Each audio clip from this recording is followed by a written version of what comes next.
Welcome to Verified Fears. The highways of Oregon and Washington disappear into fog so thick you can't see 10 feet ahead. Out there, in that suffocating gray, people have encountered things that shatter everything they thought they knew about reality. Truck drivers who've crossed these routes for decades refuse to drive certain stretches after dark. Families have called 911 from these roads, their voices frantic, describing things that shouldn't exist. Some made it out. Others were never found. Tonight, I'm bringing you 11 encounters from the fog, each one documented, each one unexplained, and each one more disturbing than the last. The road to Tillamook always carried a certain weight, especially at night. I had driven Highway 6 dozens of times before, through heavy rain and thinner fogs, never thinking much about the stories connected to it. But the first time I felt something unnatural, there was on a cold February night, when the mist didn't just hang, it clung. It wrapped around the windshield, thick and silver, swallowing the headlights whole. The line between the forest and the sky vanished, and the world turned into a single endless stretch of pale, ghostly gray. That was when I first heard about the man who was said to still work these roads long after he died. The story came to me through Evan, a foreman who had handled road maintenance for Washington County for nearly 2 decades. He was the kind of guy who didn't hesitate to climb under machinery or work in freezing rain. But when I met him for coffee late one night near Forest Grove, he looked worn down. Not the kind of tired that sleep fixes. Something deeper, like something had hollowed him out. He said he'd been avoiding late shifts ever since his friend disappeared 12 years ago during a mudslide cleanup near the Gales Creek Bridge. His tone wasn't dramatic or superstitious. It was the voice of a man haunted by something he couldn't reason away. The missing man's name was Aaron Cole. According to state records, he was a night construction worker in his late 30s, tall, quiet, with 2 kids in Beaverton. On the night of his disappearance, their crew had been repairing a damaged embankment after days of unrelenting rain. The slide had dumped wet soil and broken branches across the westbound lane near milepost 28. They worked well past midnight, and when Evan did his final check before packing up the gear, Aaron wasn't at his station. His reflective vest still hung on the guardrail, and his flashlight had rolled into the ditch, light flickering weakly in the fog. Search teams combed the area for 6 days straight. Drones, dogs, helicopters, nothing.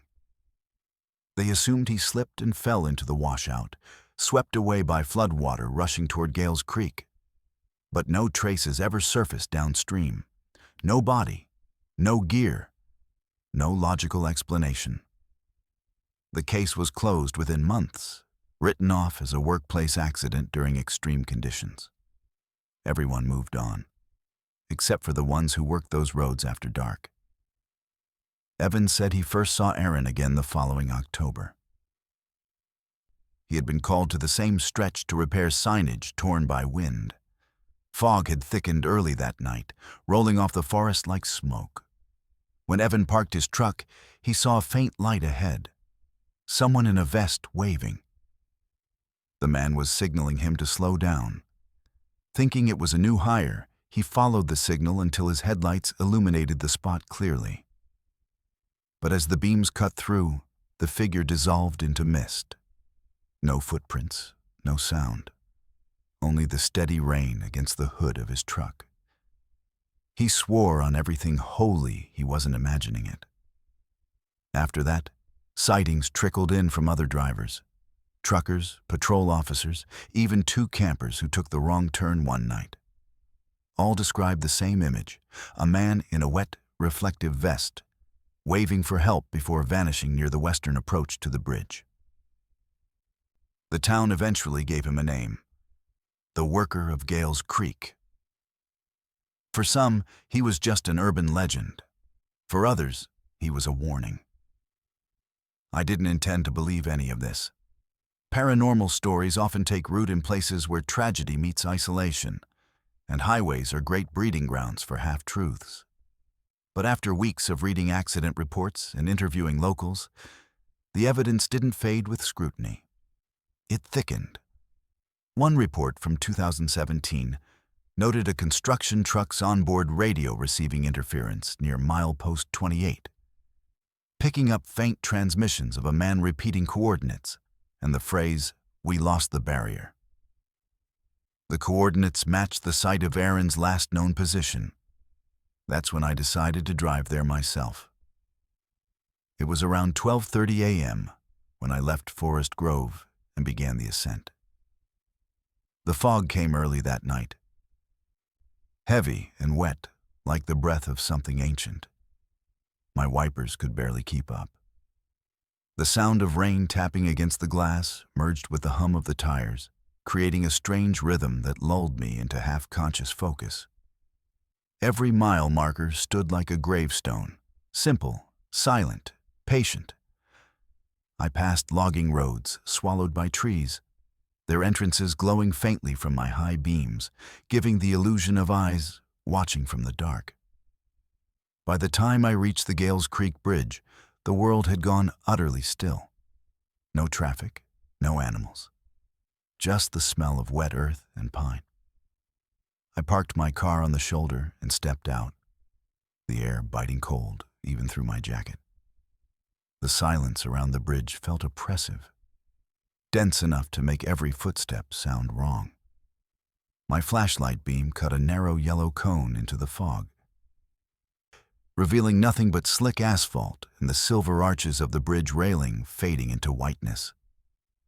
I called out, once, twice, just to hear my own voice anchor me.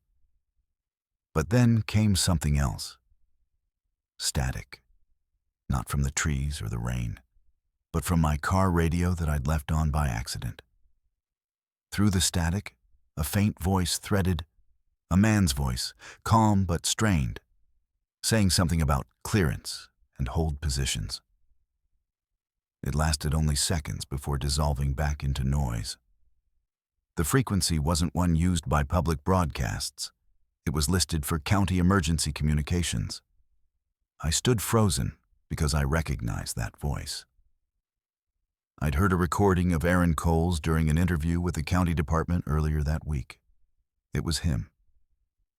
There's a certain terror that doesn't scream at you. It lurks in recognition, in the kind of certainty that gnaws instead of jumps. I returned to the car, trying to laugh it off, thinking maybe a trucker nearby was using the same frequency. I decided to leave, but my headlights flickered twice, then went out completely. The engine kept idling, but the road ahead fell into total darkness. Then, for barely an instant, someone crossed through my beams as the lights flashed back. The unmistakable outline of a man in a reflective vest, soaked through, waving both hands at me. I stepped out again, calling out, my voice cracking in the damp air. This time, I could smell fresh asphalt, the distinct pitch-heavy scent used on the highway, though I hadn't seen recent maintenance. I heard something metallic clanging in the distance, like tools striking a guardrail. It came from the far end of the bridge. I walked toward it, flashlight trembling. The closer I got, the more the fog moved, curling, folding, reshaping itself like it was breathing. Then I saw the vest again, hanging from the railing just as the reports described, glistening under a thin layer of water. Below it, the mud sloped sharply toward the creek. My light caught on something halfway down, boot prints spaced far apart, leading downward, and next to them, a single deep drag mark like something heavy had been pulled. I backed away. Every instinct told me not to climb down there, not in that weather, not alone. But then the radio flared again, louder this time. The same voice, clear as if standing beside me. Barrier lost, he fell through. Nothing else followed. Just that one broken phrase repeating, distorted and wet. By then, adrenaline had taken over reason. I started to climb down, slipping on the slick mud, flashlight beams shuddering with each movement.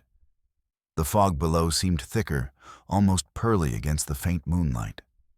When I reached the base, the ground was soft, soaked through. The creek's edge shimmered with small ripples that didn't match the sound of flowing water. That's when I noticed it, a reflective stripe partially buried under silt.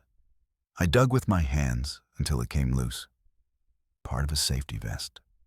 Torn, decayed, edges stiff with age. The name patch was faded, unreadable, but the initials stitched faintly in black thread were AC. I don't remember climbing back up. What I do remember is the feeling of something following me. The sense of eyes right at my back, just beyond vision, patient and deliberate. When I reached the car, the headlights came back on, humming bright, as if nothing had ever happened. My watch said 3:12 a.m., though I could have sworn I'd only been there for 30 minutes. As I drove, I glanced in the mirror out of instinct, more than curiosity. The fog parted for a second, and behind me, at the bridge's edge, a single figure stood, illuminated faintly in the red cast of my tail lights. Waving. I reported everything the next morning to the county transportation office, leaving out the supernatural details. They sent a crew the following week to inspect erosion damage. According to the foreman, when they dug near the western slope, they found twisted remnants of old reinforcement wire and broken concrete supports, exactly where I had climbed down. Buried beneath, they found fragments of rusted metal consistent with a reflective vest clasp.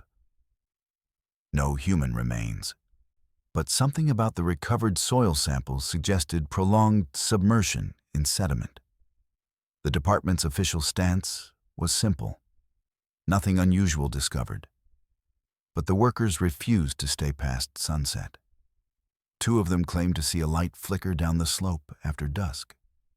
One heard someone tapping on the metal guardrail in a steady rhythm, like hands striking it with impatience. That section was repaved and widened later that year, partly for safety, partly to discourage curiosity seekers. I drove the new stretch once, alone, just to see it during daylight. The asphalt was smooth, unbroken, the kind of modern perfection that hides history beneath it. But as I passed milepost 28, a faint shimmer caught my eye on the shoulder. A flash of something bright in the corner of vision, like sunlight hitting glass. When I slowed to look, nothing was there. Only a gentle breeze through Douglas firs and the faint, wet smell of tar. And still, I could swear I heard a voice in the static of the radio again. Some say the dead don't stay where they fall. They stay where they're remembered, where their purpose was stolen mid-task. Maybe Aaron never left because his job wasn't done. Maybe he waves not to warn us of danger, but to ask for help no one can give. Every time I think about that night, I imagine the fog rolling down from the mountains again, swallowing the roads, the trees, the bridges we built to feel safe. Somewhere within it, a man stands waiting with a flashlight and a vest that gleams faintly even in death, waiting for someone to see him long enough to finish what he started. And on some nights, driving through that same curtain of mist, the radio still crackles once or twice, always on the same stretch, always the same frequency. The voice, faint but unmistakable, says only this: barrier lost, hold position. Then silence, until the fog thickens again. On Oregon's roads, silence often means safety. But along Highway 6, silence feels like someone finally stopped calling for help because he realized no one was coming. There's There's a certain kind of fog that moves differently along the Columbia River Gorge. It doesn't roll. It drifts, patient and deliberate, as though deciding who deserves to see through it. On nights when it sinks low across Interstate 84, the world feels suspended between two nightmares: the restless water below and the lonely cliffs towering above. It was on one of those nights, years ago, that I first saw her at mile marker 123. I hadn't realized at the time that I would never truly stop seeing her again. I had been driving back from Pendleton after visiting my sister, long past midnight. The highway mostly empty, except for the occasional freight truck rumbling in the opposite lane. The rain hadn't started yet, but the mist was thick enough to wash out the stars, and every bend looked like a hallway leading deeper into nothing.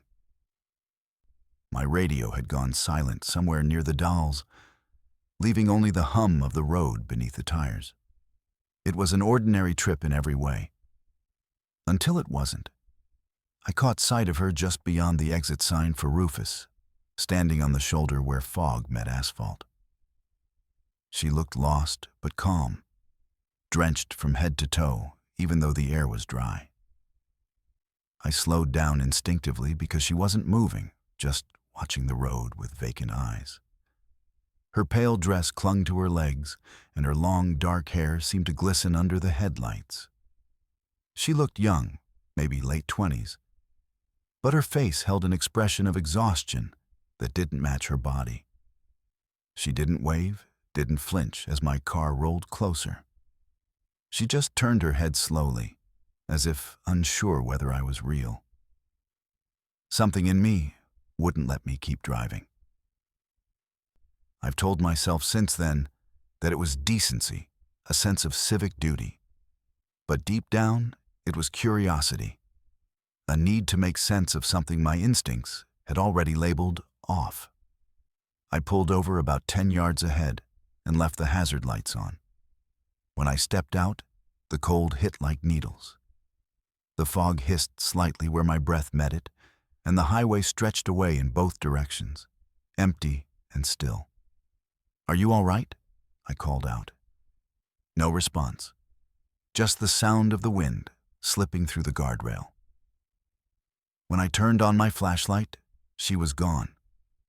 I swept the beam across the shoulder, the ditches, the open field near the tree line. Nothing. Not even footprints in the wet gravel. I stood there for a moment, confused and slightly embarrassed.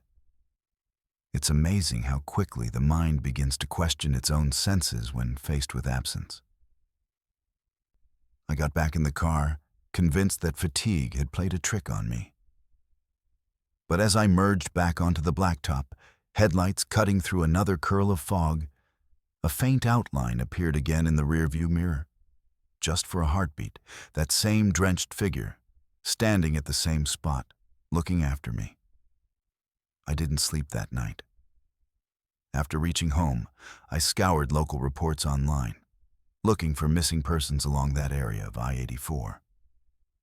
I found nothing current, but deep in an archive from 1989, a brief article caught my eye.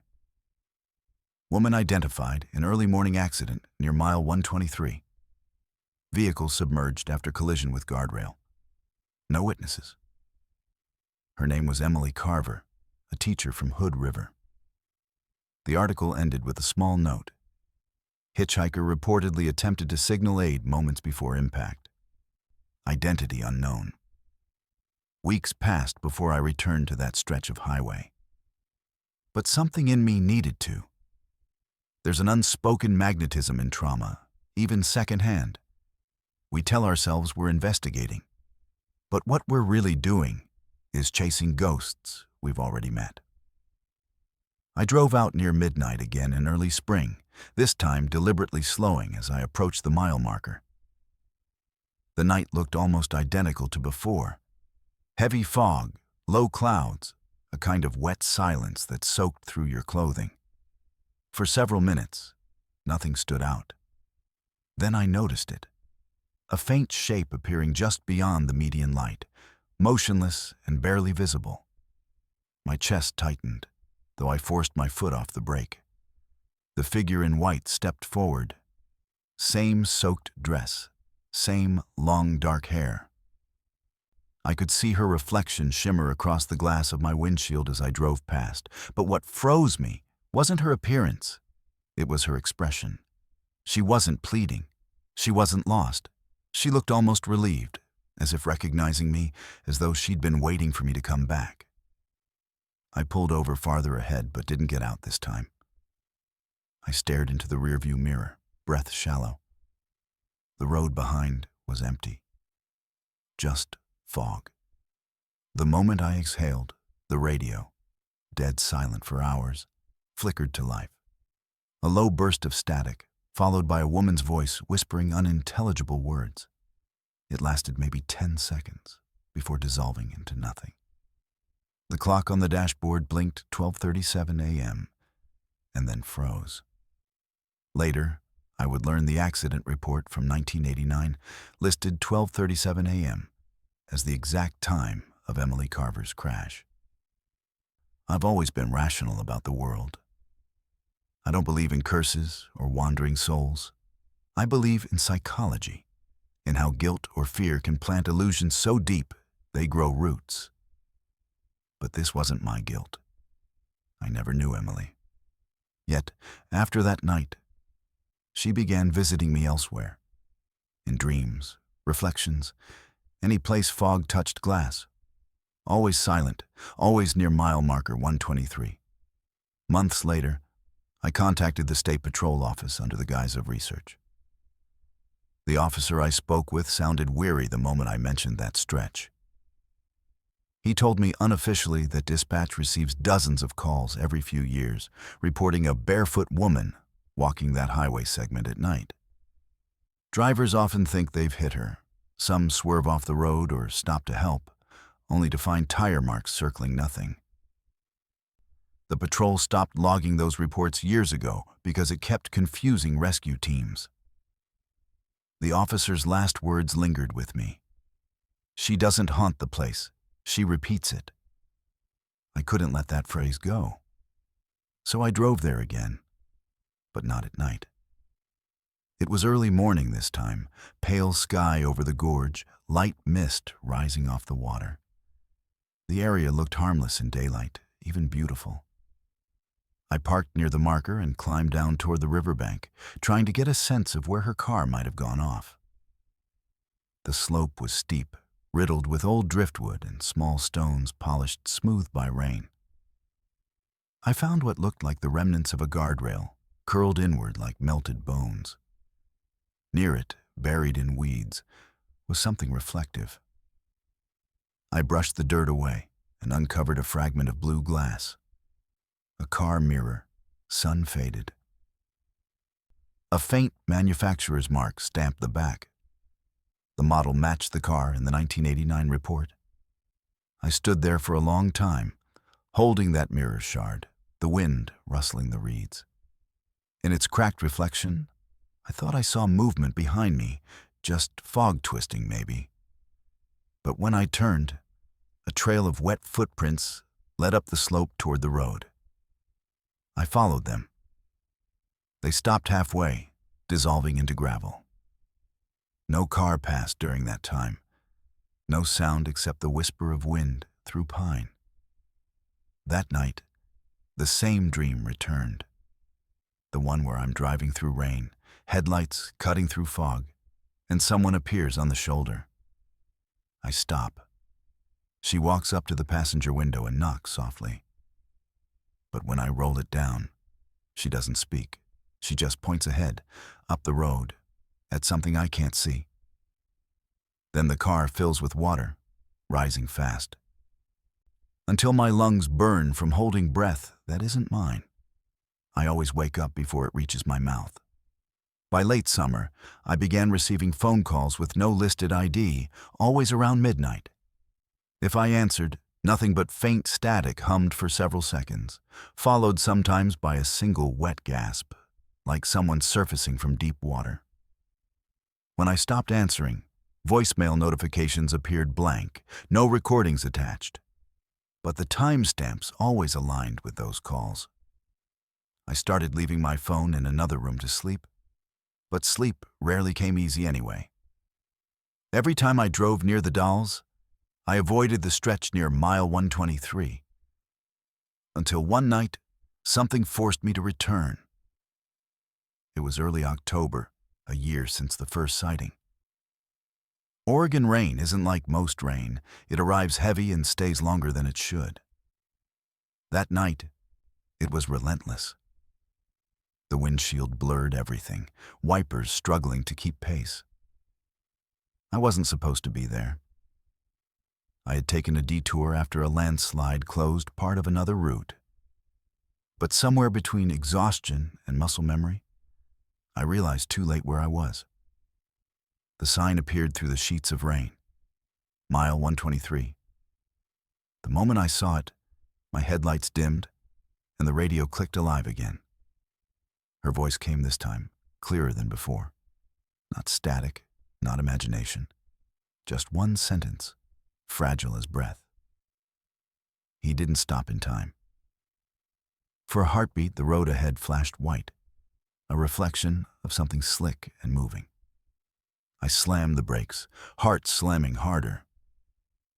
A second later, a truck roared past in the opposite lane, air pressure shaking the car.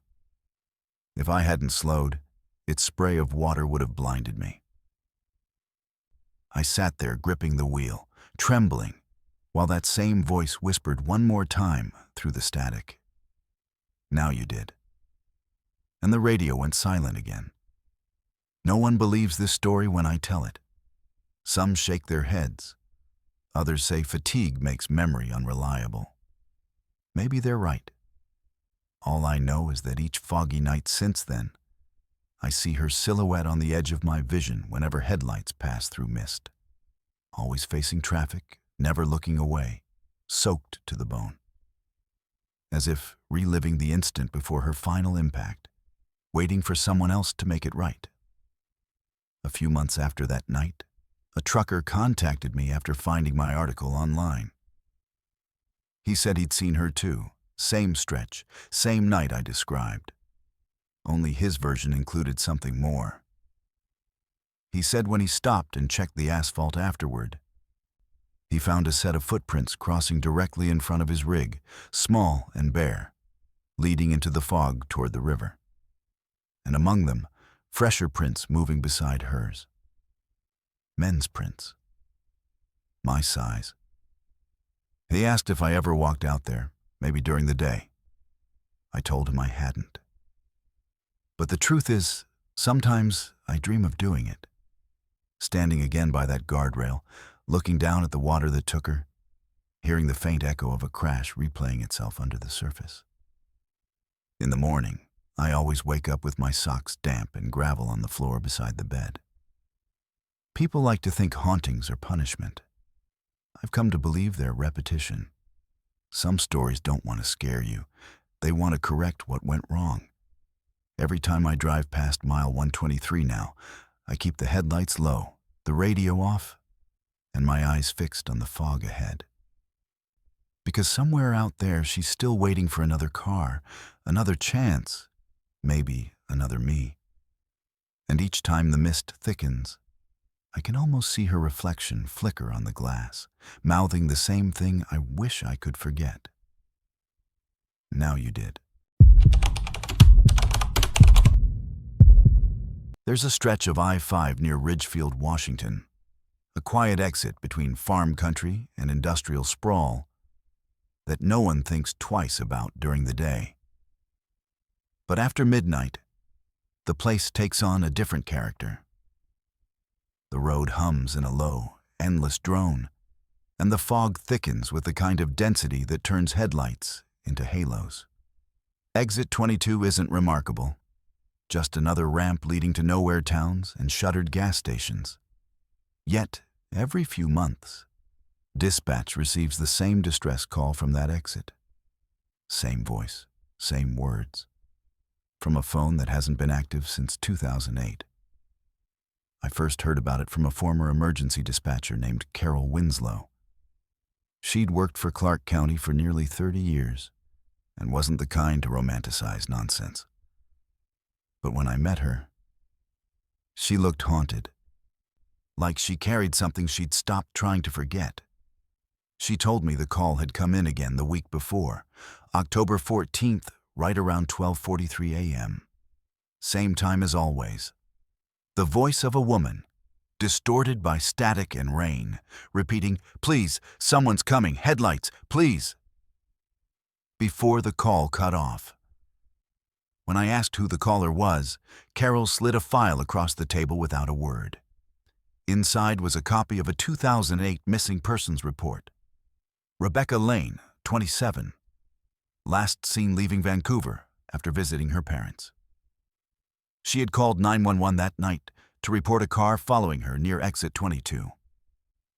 Dispatch kept the line open for 7 minutes before losing the connection. When officers arrived, they found her car about 60 yards down the embankment, hazard lights still blinking. The passenger side door was open, but there was no sign of her.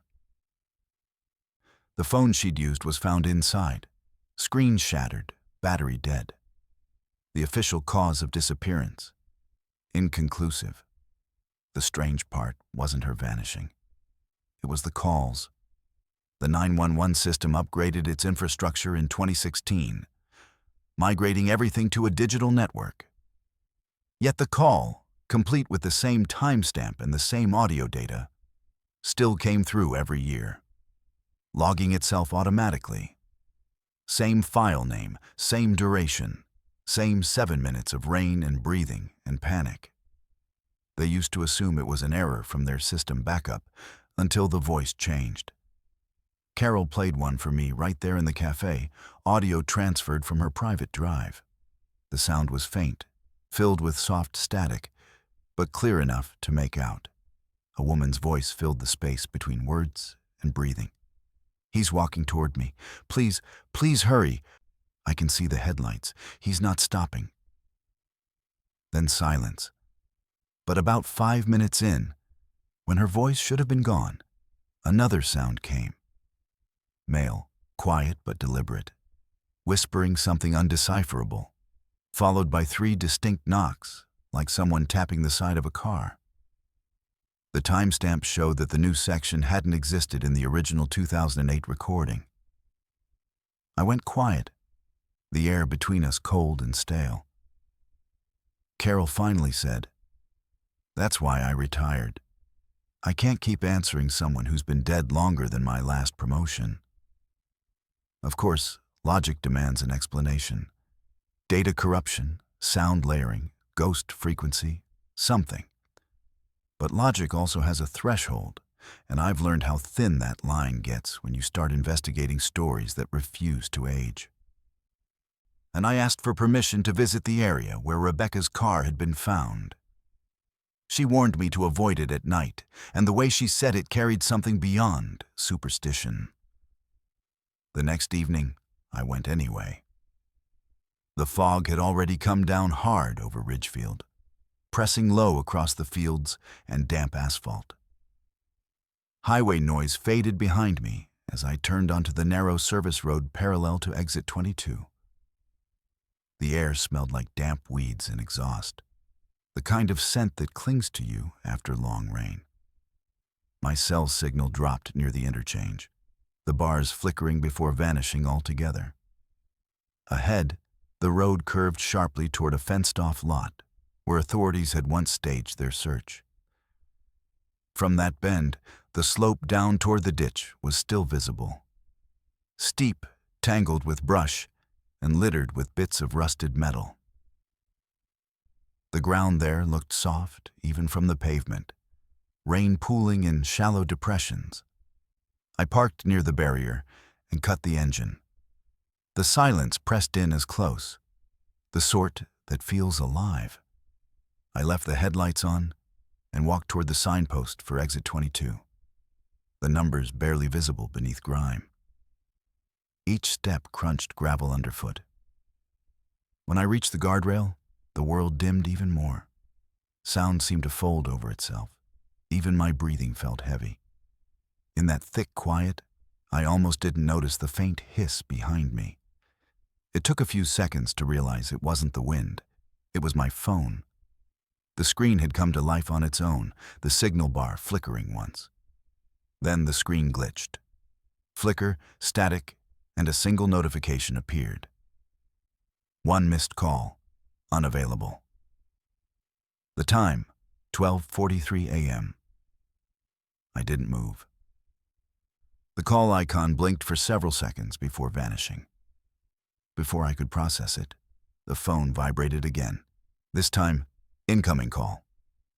Same source. Static hummed faintly beneath the ringing, like whispering through a radio. Against every instinct, I answered. For a moment, there was nothing. Then came breathing. Soft, scared, shallow. A woman's voice followed, identical to the one from the recording I'd heard. Please, someone's coming. I can see you. Why aren't you helping me? There was no one else on the road. No lights behind, no cars passing. Just fog stretching endlessly. I tried to speak, to ask who she was, but the signal fractured into harsh white noise. Then something else bled through the distortion. A low hum that didn't sound mechanical. It rose and fell like someone whispering below their breath. Beneath it, 3 dull, rhythmic knocks. Knock, knock, knock. The same sound from the recording. I hung up, nearly dropping the phone. The call log showed nothing. The battery level had dropped 30% in under 2 minutes. My first thought was to leave, fast. But before I could return to the car, a faint light appeared halfway down the embankment. Faint amber, like from hazard lights. The same place where her car had been found 15 years ago. I should have left right then. Curiosity won instead. I climbed down carefully, mud slick beneath my shoes. The closer I got, the warmer the light appeared, not harsh or artificial, but soft, pulsing faintly, as if reacting to my movement. When I reached the bottom, the air smelled faintly metallic. I followed the reflection until it caught the surface of something half buried in the weeds. A rear-view mirror. Its glass fractured and glinting, identical to the model of Rebecca's 2008 Toyota sedan. That's when a noise echoed from behind me. A faint thud, like a car door closing. I turned sharply. Through the fog, faint beams of light approached from the main road above, cutting downward through the mist. At first, I thought someone had stopped, a patrol car maybe. But the lights didn't cast shadows properly. They shimmered, flickered, bending around the fog instead of piercing it. Then I heard the voice again, closer now, projected through the air itself, untraceable. Please, someone's coming. Followed by what sounded unmistakably like crying. The fog began to shift, swirling slowly, as if stirred by unseen movement. For a fleeting second, a shape emerged at the edge of my vision. A woman crouched near the mirror, one hand braced on the ground. Her face was indistinct, blurred by motion or light, but the impression of wet hair sticking to her skin was vivid. Every instinct screamed to step back. But my body wouldn't move. The air trembled with a low hum, the electrical buzz of power lines overhead, mixed with something living in its rhythm. Rebecca, I said without thinking. I don't know why I used her name. Maybe to convince myself she was still human, still something rational. The figure turned her head slowly, and though her face remained obscured, the motion felt deliberate. Her head tilted slightly, as though she'd heard recognition. Then the headlights from above flared bright, the shape gone in an instant. The fog collapsed inward, leaving only the rhythm of dripping rain and the faint beep of my car's low battery warning echoing from up the road. I climbed back shakily, heart hammering. When I reached the pavement, I caught my reflection in the passenger window, pale, drawn, and behind me, faintly, the curve of another silhouette standing at the guardrail, looking toward the ditch. Not a trick of light, just the faint outline of someone standing perfectly still. I drove for miles before pulling over again. My hands wouldn't stop shaking. The clock on my dashboard read 1:07 a.m., but my phone still showed 12:43. It stayed that way for the next hour, unresponsive until dawn finally broke and the signal returned. The missed call had disappeared, but in my audio files, a new recording sat atop the list, time-stamped 12:43 a.m. It was only 7 minutes long. Listening to it the next morning in daylight made it worse. The first 3 minutes were the same. The woman's voice crying, then silence. But midway through, another voice joined. Mine. My own recorded breathing, muttering faint phrases I didn't remember saying. "Can you hear me? Who are you?" Followed by the echo of her last line. "He's here." Then static, ending abruptly. I wanted to believe the file had been altered, that maybe I'd recorded something accidentally through the phone's mic. But the metadata told a different story. The file type matched emergency system logs, not mobile device recordings. Same format used by dispatch centers. Weeks later, I returned to Ridgefield one final time during the day. The fog had burned off, the sky bright over distant silhouettes of wind turbines. The exit looked painfully ordinary beneath sunlight. New paint, trimmed grass, the world in motion again. I spoke with a highway maintenance crew nearby, asking if they'd ever found remnants of older wreckage during cleanup. One of them, a tall man with a faded safety vest, paused before answering. He said last year they'd dug up something not on record. The hollow frame of an old cell phone, corroded and cracked, but still containing its SIM card. They'd handed it to law enforcement, who never reported back. He shrugged as if it meant nothing. Whatever that phone carried, it's still speaking. Carol called me 2 months later, voice trembling. She'd come out of retirement briefly to help train new dispatchers, when another instance of the call triggered. Only this time, the message was shorter, barely 10 seconds long. No rain, no pleading. Just silence, then a final whisper. No one came for me. I stopped answering unknown numbers after that. Still sometimes, driving late between Seattle and Portland, I noticed those empty exits slipping by, fog rising like exhaust ghosts around the ramps. Every exit has its story, but only one keeps calling. Once in a while, when the signal cuts for no reason and the phone vibrates against the console, I see it. Just one notification, always the same message. One missed call, 12:43 a.m. Exit 22. I never answer anymore. But sometimes, late in the hum of the highway, I swear I still hear the faint whisper of someone breathing through my radio speakers, waiting to finish a call she started years ago. I've learned to respect late-night drives, especially along the Oregon coast. Something about the sound of the waves colliding with fog and the long, curling asphalt makes you feel like the world stretches too far for its own good. When the highway winds through empty stretches of pine and marshland, you start to sense a rhythm. How isolation beats like a pulse out there, steady and patient.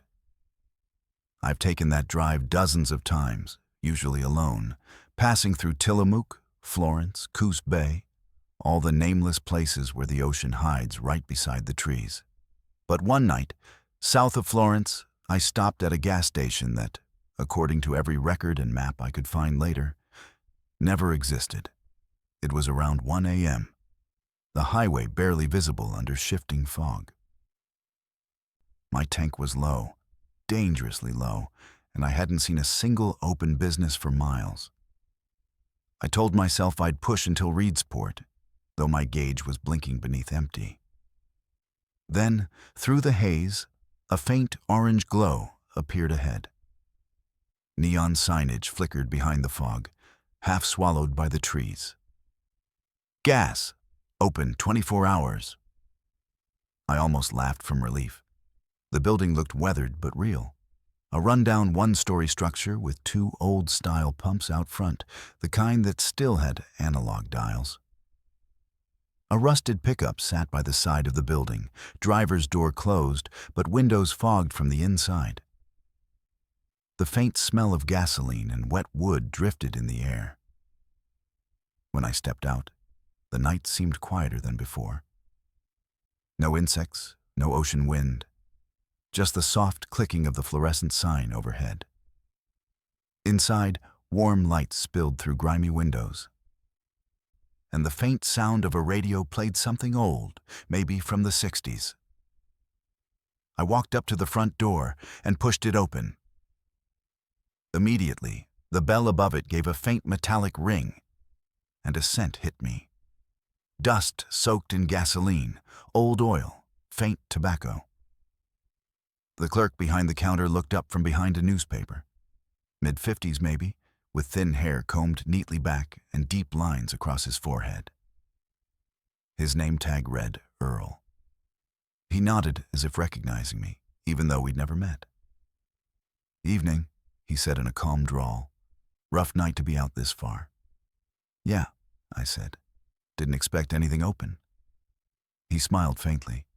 "Most nights, neither do we." Something about that line stuck with me, but exhaustion had softened my sense of strangeness. I told him I needed to fill up, and he pointed toward the far pump. "Use number 2. Number 1's had ghosts in the seals since spring." He chuckled lightly, maybe as a joke, maybe not. As I filled the tank, I kept glancing around. The fog thickened, wrapping everything in dull silver.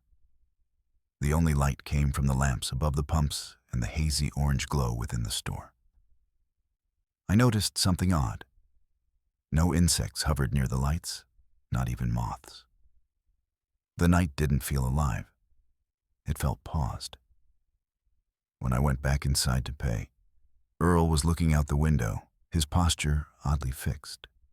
He glanced at me only once before saying, "Heading south means trouble tonight." I hesitated. "Why's that?" He turned fully now, eyes heavy like they were carrying memories that hadn't faded right. "Tide's not done swallowing," he said softly. "Wasn't finished last time neither." The words made no sense, but they carried weight. Maybe I looked confused, because he quickly added, "Storm rollin' in, washes out the lower roads. Ain't safe past Siltcoos this time of year." He scratched his temple, gaze distant. "You from around here?" "No, just passing through," I said. He nodded slowly. "Always are." He handed me my receipt, but when I glanced down, there was no date printed, just a ghosted string of faded numbers and the name of the town. Siuslaw Station. I'd never heard of it. When I looked back up, he was staring again, expression unreadable. You see a fog like this, you don't drive blind through it. It remembers the ones who did. I thanked him, trying to keep the conversation polite. But before I turned to leave, the radio behind him crackled violently, cutting through with static. Then came a faint female voice, distorted but urgent, saying something about water rising and the south route. Earl moved quickly and switched it off. The sound vanished as if nothing had interrupted it. "Storm warnings," he muttered, always talking louder than they should. He gave a slow nod toward the door. "Drive careful now." Outside, my car gleamed under the station lights, droplets forming faint trails across the glass. For a second, I thought I saw movement inside, something shifting in the passenger seat. But when I looked closer, nothing was there. When I started the engine, my dashboard clock blinked oddly. 1 a.m. sharp, same as when I'd first arrived. I hadn't been there long enough for the fill-up, or maybe I had.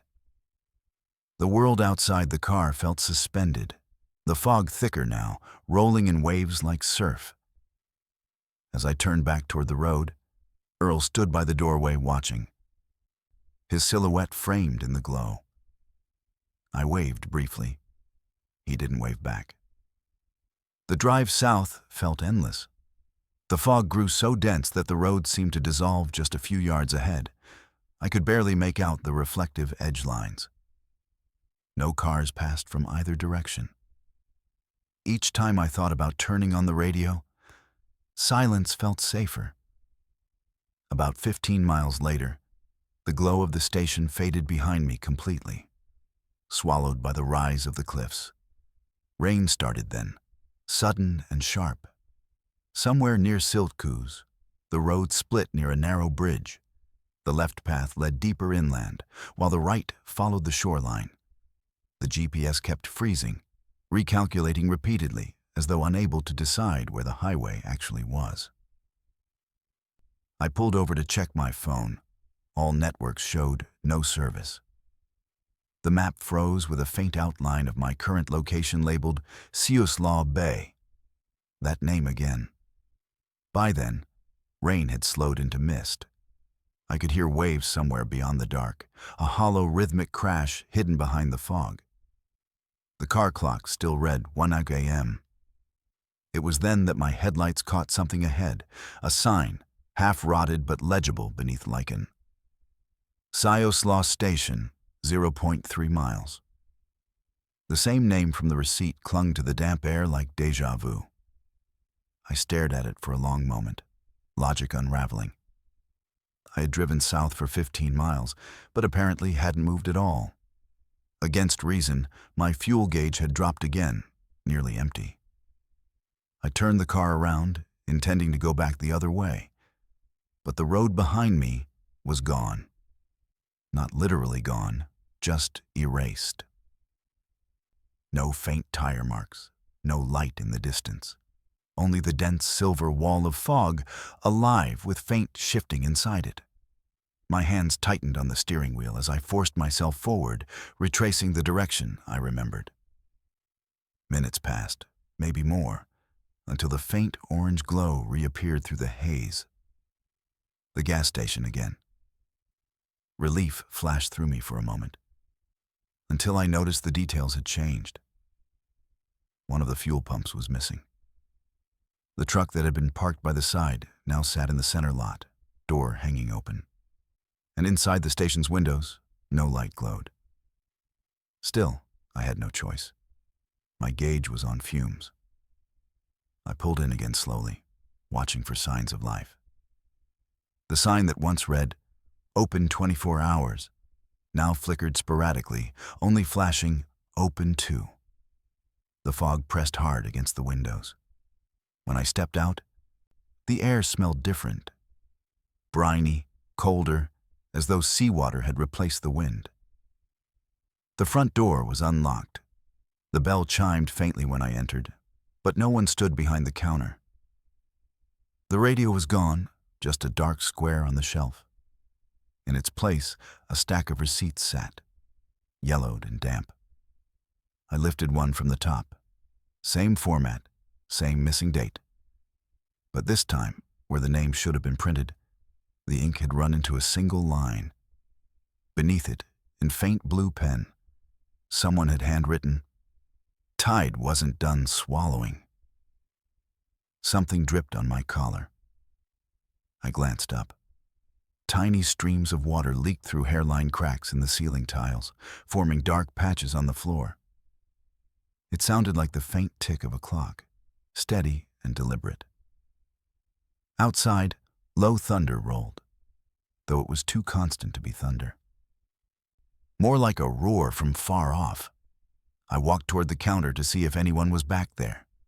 But when I leaned across it, my reflection in the dusty glass beneath the counter looked slightly wrong, not misaligned, just lagging behind. The figure in the reflection blinked a second later than I did. The hum of fluorescent light grew louder, almost vibrating in my eardrums. And far behind me, somewhere within the aisles, came a faint shuffle. I spun around, pulse hammering. Nothing moved, yet the air looked disturbed. Faint ripples in the fog, drifting through a broken side window. Outside, something massive shifted beyond sight. Water breaking against something that shouldn't be there. I stepped backward toward the exit, heart pounding.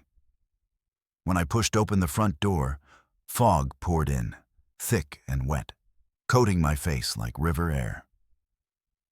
The lights outside flickered again and then dimmed completely, leaving only the car headlights casting two pale cones across the lot. For the first time, I noticed that everything sat perfectly still. Not a sound, not a flicker of wind. The rain that had been falling only moments ago had stopped mid-drip, frozen in the air like suspended glass. Through that stillness came one faint sound, something creaking from above, wood straining, followed by the soft crash of waves. Impossible here, miles from the shore. My mind couldn't reconcile where it was coming from. I ran to the car, jumped in, turned the key, nothing. Dead. The headlights dimmed and clicked off. When I looked up, the fog outside pressed against the windshield, a milky barrier so dense it seemed physical. Then, faintly through it, a shadow began to form. Tall, thin, moving slowly past the pumps, gliding rather than walking. I could see the faint outline of that same clerk, Earl, his form rippling as though seen underwater. He stopped near the pump, his face turned toward me, mouth opening as if to speak through the glass. The noise that came wasn't a voice. It was the deep groan of something wooden, bending under water pressure. Then, abruptly, everything went dark. When I came to, daylight burned through my windshield. The fog was gone, the lot empty. No building, no sign. Just overgrown grass and cracked asphalt leading nowhere. My gas tank was brimming full. The clock still read 1 a.m. The faint sound of waves lingered, receding with the wind. Later that day, I stopped in Florence at the police station to ask about Siuslaw Station. The officer on duty laughed, saying no such place existed. Closest thing to that name is the Siuslaw River, but no station out there. Maybe an old stop years back washed away when the bay overflowed. When I showed him the receipt, he took one look and handed it back carefully. "Happens more than you'd think," he said. "People come through town talking about stops up the coast that shouldn't be there. Roads remember what they lose." That night, I checked my mileage. It showed 40 miles since Florence, yet I hadn't driven more than 20. My trip odometer reset itself back to 0 when I wasn't looking. And although I tried to dismiss it, I kept hearing the faint rhythm of water dripping somewhere nearby when I parked for the night. The smell of gasoline, too faint to be real, hanging in the air like memory.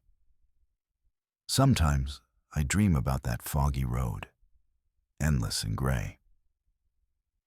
The static hum of fluorescent lights behind dirty glass, and a voice, low and patient, whispering from somewhere just outside sight.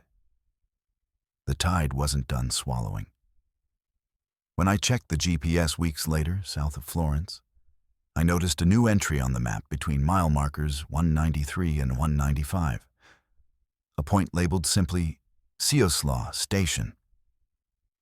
Not a business, not a landmark, just a dot that appears for seconds before vanishing again. I never tried to go back, but every time the ocean fog rolls in, I catch the faint scent of gasoline mixing with salt, and I remember the clerk's words. Most stations sell fuel by the gallon. That one sold something else entirely. Passage, maybe, to somewhere the tide never stopped taking. There's a long stretch of Interstate 5 between Vancouver and Chehalis that feels different after midnight. The woods pull tight along the roadside, the air hangs heavy with rain, and the hum of truck engines becomes the only heartbeat of the highway. You can drive for miles without seeing another pair of headlights. That's where the stories about 11.3 FM come from. A pirate frequency that cuts through static out there, always at the same time. 11:03 p.m. I'd heard whispers about it for years. Truckers mentioned it in diner conversations like small talk masking fear. They said the broadcast wasn't music, it was a voice. A man's voice describing the same stretch of highway you were driving. He'd talk about fog density, road curves, even the sound of your own tires. Some swore he described things that hadn't happened yet. Others just said he spoke directly to them, naming their route, their cargo, sometimes their thoughts. I never believed any of it, until I heard it myself. It started on a Sunday, heading north from Longview. I was doing a story on independent truckers, sleep deprivation, logistics, the quiet monotony of the road. My rental car's radio had weak reception. Most stations broke into white noise between towns.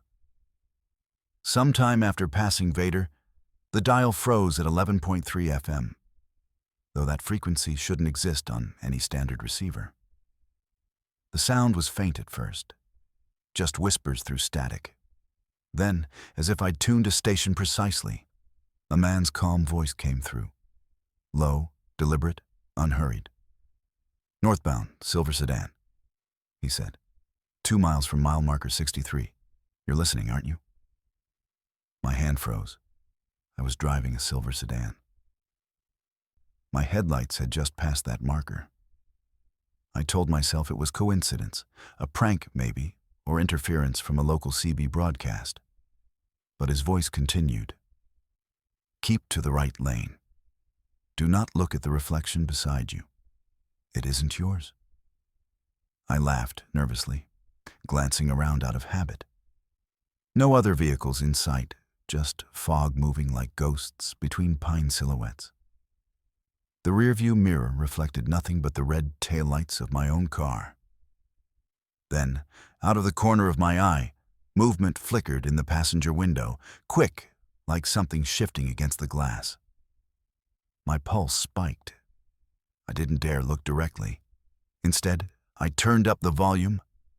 The voice kept speaking, describing fog patterns, exact weather, the faint smell of burning rubber I now realized I could smell too. The more he described, the more the inside of my car seemed to align with every word. 11:3, he said softly. The road knows who's listening. Stay between the lights. Then the signal cut off, replaced by static so sharp it pierced like tinnitus. I pulled over at a rest stop near Napavine, hands shaking. I checked my surroundings, empty lot, one flickering lamppost, vending machines humming beside a locked restroom. My phone showed no service.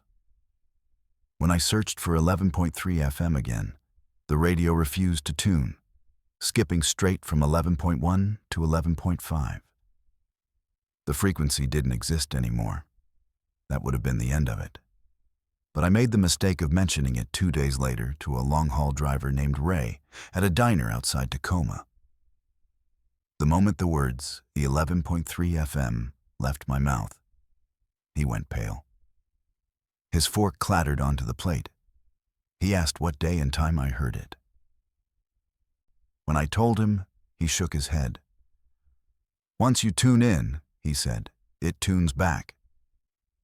He explained his version between hesitant sips of coffee. Years back, around the same stretch of road, he'd picked up the frequency while hauling freight through fog. The voice described a deer on the shoulder, told him to slow down before he hit it. He did. and when he looked again, there was no deer. Just a man standing in the breakdown lane, waving. The man's face was pale, eyes dark like caves. Ray swerved, nearly jackknifed the rig, and when he looked again, both the man and the voice were gone. But every night since, his radio turned on at 11:03, no matter if it was unplugged or off. Sometimes, he said, the voice described dreams he hadn't had yet. I left that diner unsettled, but not convinced. Rationality clings hardest before it breaks. The next week, I drove the same stretch again, this time deliberately tuning the radio at 11 p.m. Rain hit the windshield like pebbles, and the landscape blurred. The dial refused to stay silent. The frequency reappeared on its own, faint static forming slow words. The voice returned. Same one, too calm to be human, yet too precise to be machine. Back again, he said. Curiosity is how it starts. Then the echoes follow. The station had no name, no music, just dense background noise, almost like wind recorded inside a tunnel. I tried to record it on my phone, but the moment I pressed record, the audio cut out entirely, as though something jammed the mic. The voice spoke again, smoother now, almost amused. Don't bother recording, you'll only capture yourself. The dashboard lights dimmed slightly, flickering with the faint hum beneath the signal. It sounded like breathing, slow, steady. Through the windshield, rain streaked vertically down, but when I looked sideways, it seemed to fall in reverse, climbing up toward the sky. The voice lowered. You're driving north, but they buried the road wrong. It still believes south is the way home. Static swallowed the transmission, but the air in the car didn't return to silence. There was still sound, whisper thin, like fingers brushing fabric. I glanced toward the passenger seat and froze. A faint impression sat there in the fabric, as if someone had leaned back moments ago. The temperature dropped steadily. My breath fogged in front of my face. Then came soft tapping, 3 times, near the dashboard vent. When the signal broke again, the voice sounded frustrated. You shouldn't have looked away. I don't remember pulling over. Just the sudden realization of sitting at the side of the highway, rain tapping against the hood. My radio screen blinked repeatedly, cycling through random numbers, none matching any frequency.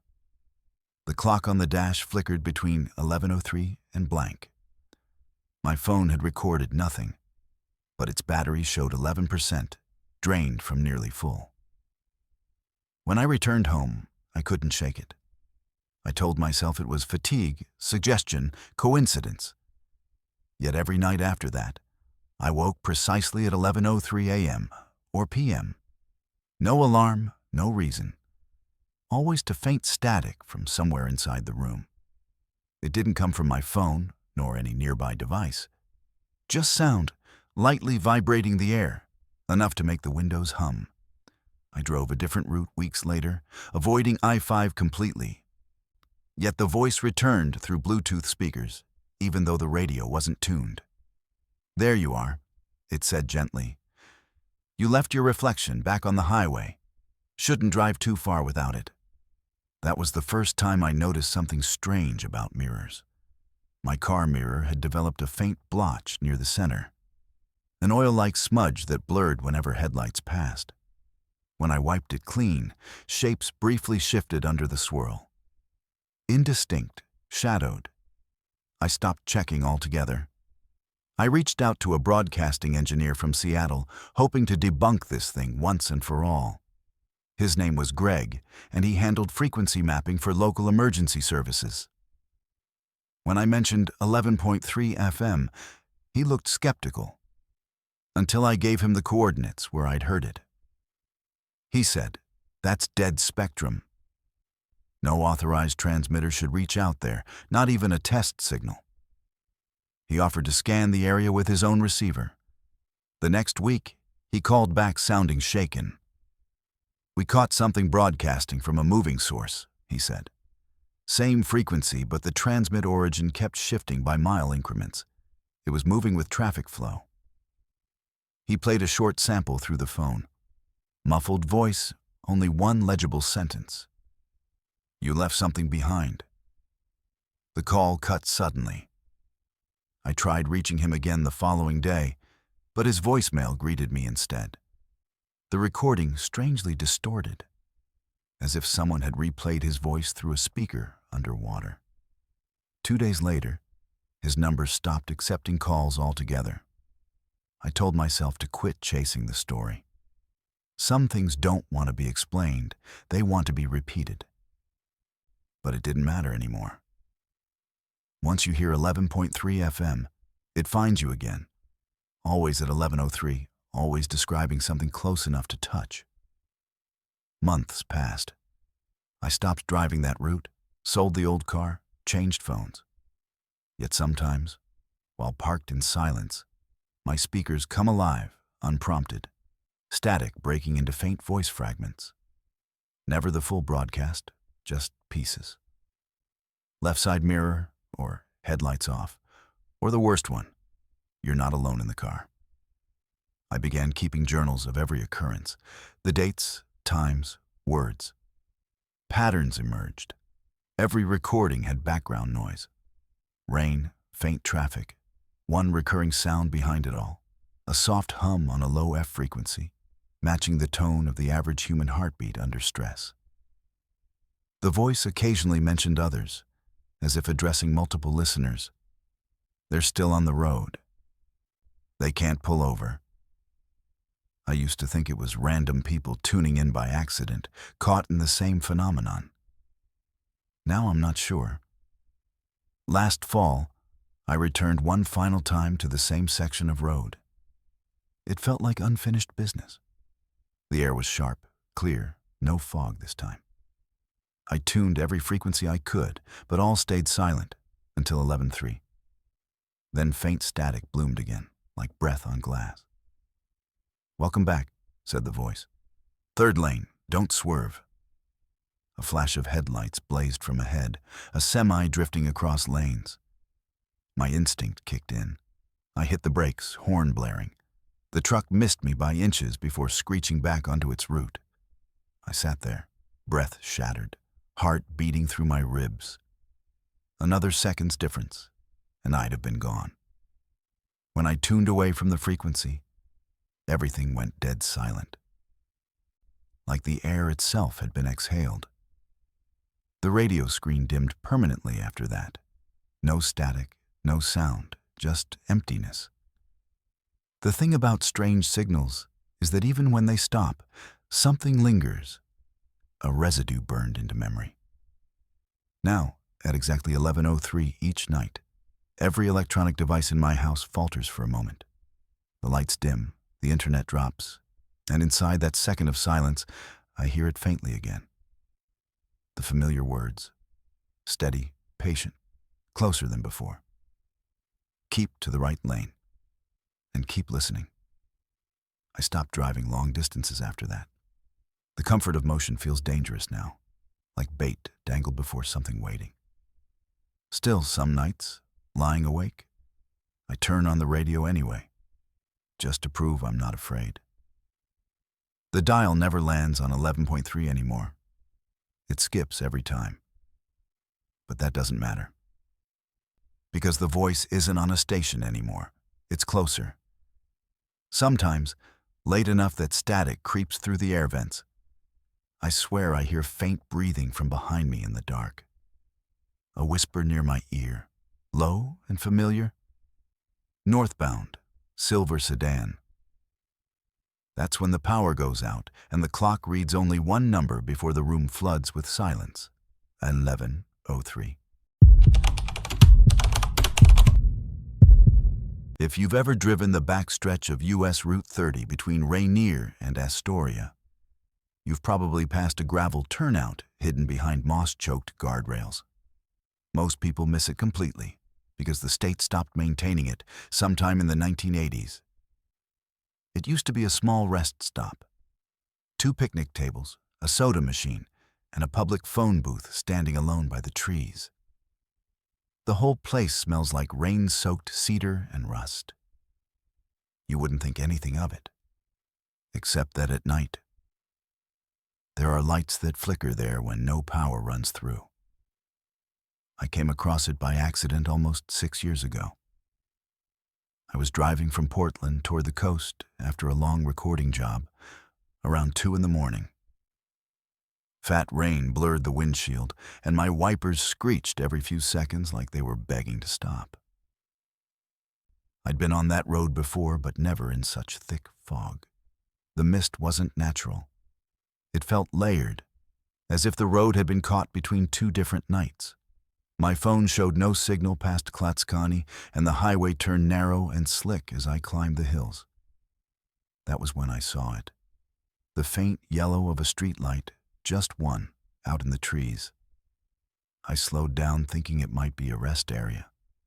But when I turned onto the gravel lot, I realized nothing here belonged to this decade.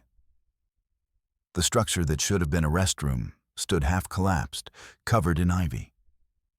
The vending machine by the entrance had a faded Coca-Cola logo from the 70s. I stepped out into the cold air, the smell of wet bark strong enough to sting the nose, and for a moment, it felt like stepping backward in time. Everything was soaked and heavy, but the air had that stillness that only follows after a storm. I was exhausted, disoriented, and buzzing from caffeine. I told myself I just needed 5 minutes, a quiet stretch to breathe before driving again. I went to lean against one of the picnic tables, but when I rested my hand on it, the wood was dry, perfectly dry in a landscape dripping with rain. My skin prickled. My breath came out white, though the night wasn't that cold. That's when I heard it. The distant hum of a soda machine compressor kicking on.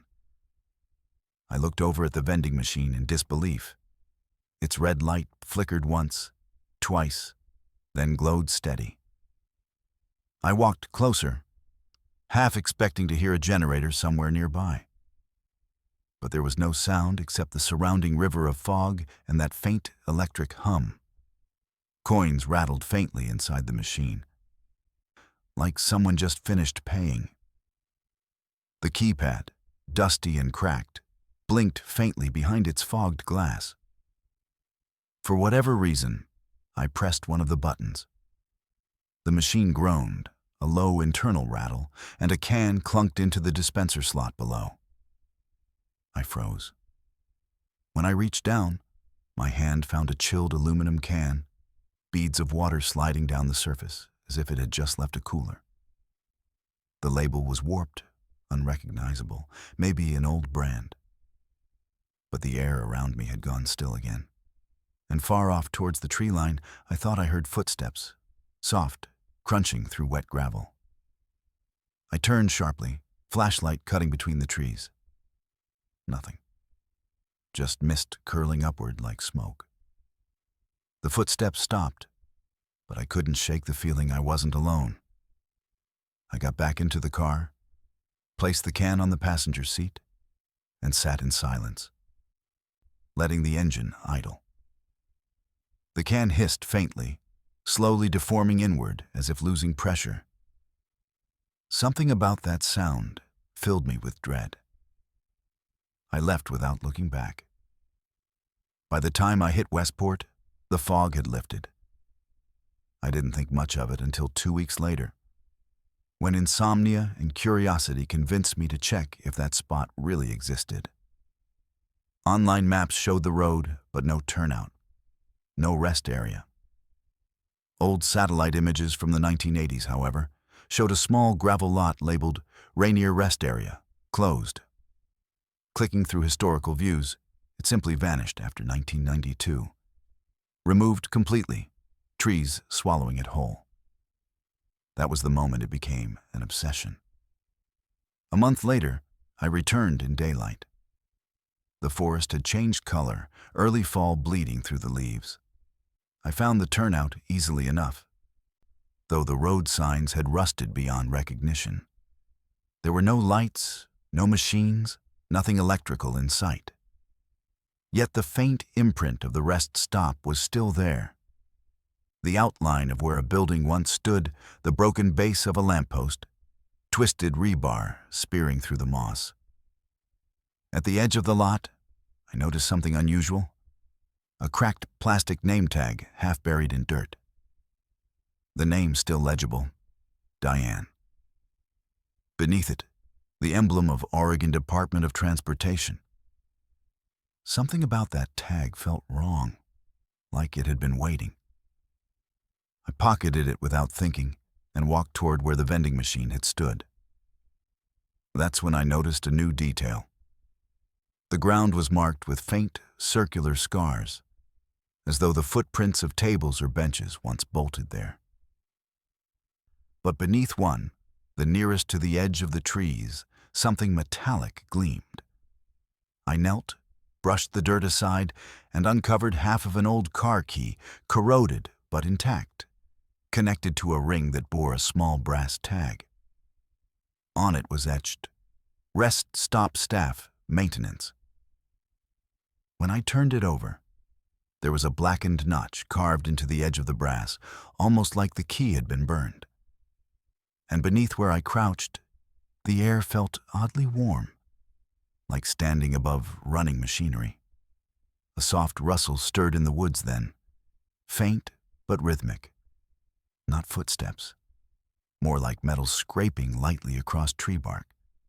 I stood up fast and started toward the car, unease prickling along my neck. When I reached the door, a sudden sound echoed through the trees behind me. The unmistakable clink of glass bottles shifting inside a vending machine. I didn't turn around. The next few nights were restless, plagued by an uncanny dream. I saw the same rest stop bathed in gold evening light, new and pristine. People laughed near the picnic tables, eating burgers from paper wrappers. Children played near the fence, and sunshine glistened on freshly cleaned cars parked by the lot. Then the image blurred like an old film reel burning through, colors bleeding into gray. Water began seeping up through cracks in the pavement, spreading fast, swallowing tires, tables, everything. In that vision, I saw Diane, the woman whose name tag I'd found, standing waist-deep in that rising water, one hand gripping a soda can, the other reaching toward me, mouthing something I couldn't hear. Assuming my mind was just weaving details together, I decided to drive there one final time. Closure, at least that's what I called it. Though looking back, obsession may be a kinder word. It was mid-November, fog rolling inland from the Columbia River, thicker than it had been before. I reached Route 30 around 1:30 a.m., headlights cutting through low clouds, rain whispering against metal. When the turnout appeared, something looked different. Faint light, soft white this time, glowed through the fog from the center of the lot. The rationale part of me said maybe someone was camping there with a lantern. But the rest of me already knew this was wrong. As I turned the car off, the dashboard clock froze briefly at 1:33. The digital numbers flickered once, then dimmed. The air grew warmer again, carrying the faint scent of gasoline and damp cloth. The sound of humming drifted faintly through the fog, the same low electric hum I'd heard months ago, the sound of a fridge compressor or vending motor. Yet there were no working utilities out here, not for decades. I stepped out slowly, each breath hanging thick in the cold. The light ahead pulsed faintly, not steady like a lantern, but oscillating, almost breathing. I followed it until the shape became clear. A vending machine standing upright, where I knew there hadn't been one before. Same red paint, same old logo, no visible power source. Inside, bottles lined the shelves in perfect symmetry, each label clean and new. I stood frozen, the hum vibrating in my chest. The glass showed a faint reflection of myself, though for some reason it didn't move quite the same. My reflection's mouth seemed to part, whispering something, though I heard nothing. Then, beneath the sound of the machine, came another, a slow dripping somewhere behind it, like water falling onto metal. I leaned closer, trying to make out what my reflection was saying. It wasn't in sync anymore. It mouthed the word, "Leave." And then, barely visible behind the reflection, was a faint silhouette just over my shoulder. I spun around, flashlight snapping to life. For a moment, I thought I saw her. A woman standing near the trees, work uniform soaked, O-dot badge glinting faintly. Her features were indistinct, blurred by distance or fog, but her posture, the stillness of it, was unmistakable. She held something metallic in one hand, light flickering in the other. Then, just as quickly, the shape blinked out. I ran back to the car, heart pounding hard enough to shake my hands. When I started the engine, headlights rolled across the lot and everything vanished. The vending machine, the light, even the picnic table outlines, gone. Just a few patches of gravel glimmering with rain.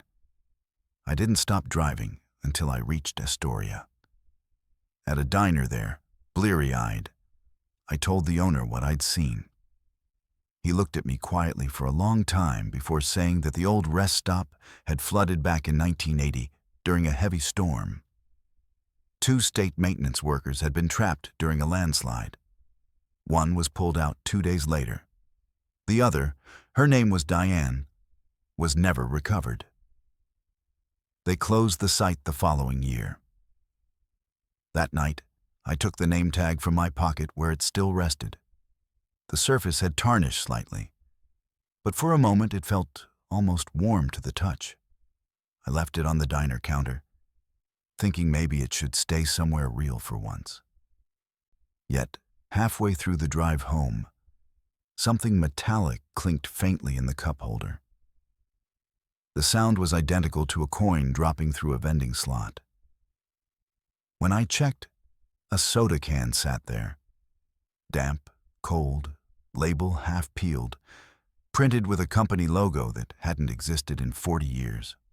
Now, whenever I drive that stretch of US Route 30, I avoid looking toward the forest side of the road. You can tell where the rest stop once stood by the gap in the trees and a break in the old guardrail, like the land hasn't quite healed. Fog often lingers heavier there than anywhere else. And sometimes, if conditions are right, a solitary light glows faintly through it. Some nights I wonder if she ever left. If Diane's last duty was to keep that rest stop spotless, machines full, tables dry, even after the flood erased it.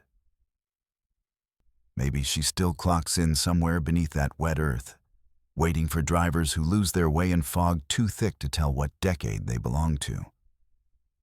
I still keep the can on my desk, unopened. The condensation has never dried, even years later. I've thought about throwing it away countless times, but something stops me each time. The faint hum that sometimes escapes it when the room grows silent enough, like the compressor of an old vending machine that doesn't exist anymore. Some places along the coast aren't haunted in the usual sense. They're stuck, caught in loops between what was and what should have ended.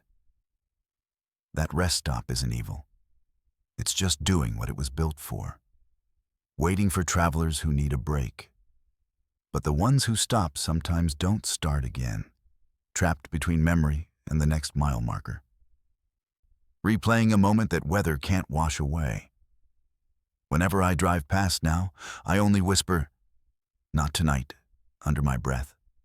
Windows up, headlights steady.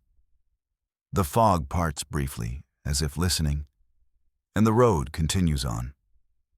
Still, Every once in a while, the odometer blinks back to 1:33 a.m., and I feel that same soft vibration in the air. Somewhere, a machine hums faintly alive, dispensing things to drivers who aren't supposed to exist anymore. And in that sound, mixed with the rain and distant hum of tires, I swear I can almost hear the echo of her voice, calm and worn. Rest's free tonight. Keep the change. There's a bend in Highway 504 near Mount St. Helens that locals know to avoid after dark. It's not marked on tourist maps, and there are no warning signs. Just a simple guardrail painted white and rusted at the seams. The road curves sharply there, hugging the side of a steep drop that leads into a dense ravine thick with Douglas fir and blackberry bramble. During the day, it's just another stretch of asphalt carved into the foothills. But at night, when fog rolls down from the mountain, people say you can see them. A family frozen in a station wagon from the early 1970s, parked just beyond the guardrail, as if they never quite finished the drive. I first heard the story from a park ranger named Owen, who'd worked the area for over 20 years. We met at a coffee shop in Tootle, and he told me he didn't believe in ghosts until he saw the car himself. It was late autumn, he said, the kind of cold night where your breath hangs in the air like smoke. He'd been patrolling after hours, checking for illegal campers near the blast zone perimeter, when his headlights caught something metallic, glinting through the trees. At first, he assumed it was abandoned equipment or an old campsite marker. But when he pulled over and walked closer, he saw the outline of a station wagon, mint green, boxy, unmistakably from another era, sitting upright just past the guardrail. Inside, he said, were 4 figures. A man in the driver's seat, hands still on the wheel. A woman beside him, face turned slightly toward the back seat. 2 children in the rear, one pressed against the window. None of them moved. Owen described their posture as frozen mid-motion, like a photograph caught between frames. He called out, thinking maybe they were stranded or in shock. No response. When he approached the vehicle, fog curled around it so thick he lost sight of the ground. He reached for the door handle, and his hand passed through it. That's when he turned and ran back to his truck. By the time he looked again, the fog had thickened, and the car was gone. Only tire tracks remained, pressed deep into mud that shouldn't exist on that steep incline. When he reported it the next morning, other rangers nodded knowingly. They'd heard similar accounts for years, always near the same spot, always after dusk. Some said the family had been there since the mountain erupted in 1980. Others claimed the wreck happened years earlier, before the blast reshaped the land. I wanted to see it for myself, not because I believed in apparitions, but because stories like this always have roots. Trauma buried in geography, memory clinging to place.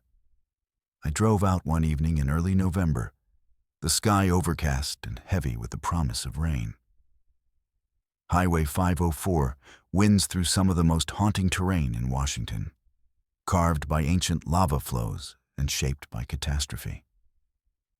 The closer you get to the Johnston Ridge Observatory, the more barren the landscape becomes.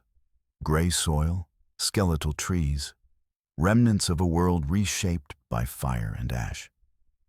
I reached the bend just before twilight. The guardrail stood exactly as Owen described. Simple, weathered, slightly bent inward at one post as if something had struck it long ago. Beyond it, the slope descended sharply, choked with vegetation that looked darker than the surrounding forest. I parked my car on the shoulder and stepped out into air so cold it stung my lungs. Silence pressed in from all sides. No birds, no wind, just the faint hum of distant water trickling somewhere below. I climbed carefully over the guardrail, boots sliding on loose gravel. The descent was steeper than it looked, every step uncertain.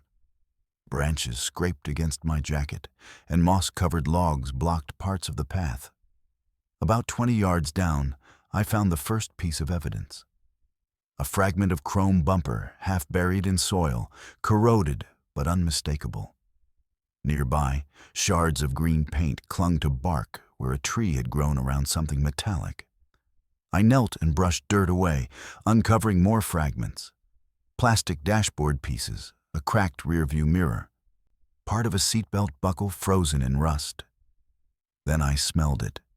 Faint but unmistakable. The scent of old vinyl and something chemical, like antifreeze mixed with damp earth. The air grew heavier, warmer despite the dropping temperature. That's when I heard it. The soft creak of metal settling, like a car door opening slowly. I turned sharply, flashlight cutting through the dimming light. For a heartbeat, I thought I saw the outline of a vehicle. Mint green, boxy, sitting upright where no car could possibly be. Then fog rolled in fast, swallowing everything.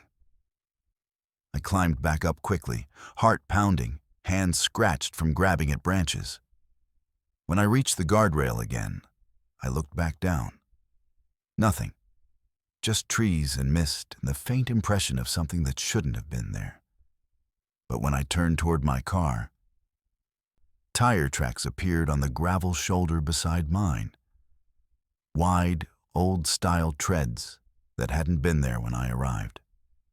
They led to the edge of the guardrail and stopped, as if the vehicle had simply driven over and vanished. That night, I couldn't sleep. I kept replaying the image in my mind, the outline of that station wagon, the smell of old upholstery, the sound of settling metal. The next morning, I visited the Cowlitz County Historical Society and asked if they had records of accidents along Highway 504 before the eruption. The archivist, an older woman named Margaret, looked at me carefully before pulling a slim folder from the back. Inside were incident reports, most typed on faded paper. One caught my eye immediately. A family of 4, Robert and Linda Carson, and their 2 daughters, ages 7 and 9, reported missing in October 1972 after failing to return from a camping trip near Spirit Lake. Their car, a 1971 Plymouth Satellite station wagon, mint green, was found weeks later at the base of a ravine off what's now Highway 504. The vehicle had rolled, coming to rest upright against a cluster of trees. All 4 bodies were recovered, but the cause of the crash was never definitively determined. Investigators suspected a combination of fog, speed, and unfamiliarity with the winding mountain roads. The family was buried together in Castle Rock. Margaret closed the folder quietly. "People still see them," she said, "especially when the fog comes down thick. Some say they're still trying to finish the drive home." I returned to the site one more time, this time just after midnight. Fog had rolled in heavy, and Bourgeois, reducing visibility to barely 10 feet. I parked in the same spot and sat in silence, engine off, headlights cutting 2 pale beams into the mist. Minutes passed. Then, through the fog, a faint glow appeared. Not headlights, but something softer, like interior cabin light. It pulsed gently, rhythmic, almost breathing. I stepped out of the car, boots crunching gravel, and walked toward the guardrail. The glow intensified. Through the shifting fog, I saw it clearly this time. The station wagon, parked at an impossible angle, half suspended over the drop. The doors were closed, windows fogged from the inside.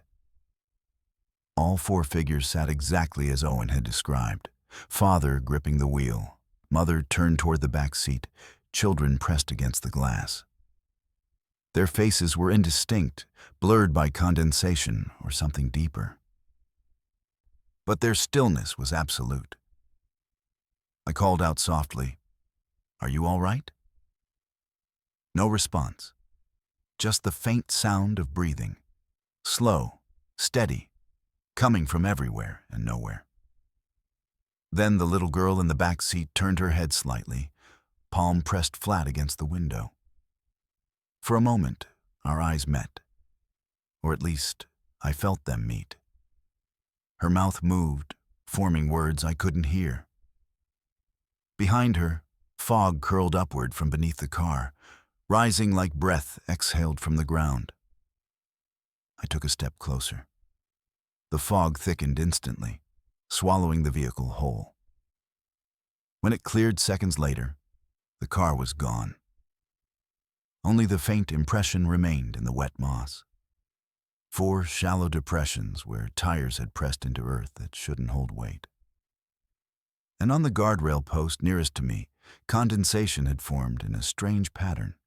Handprints, small and child-sized, as if someone had gripped the rail from the other side.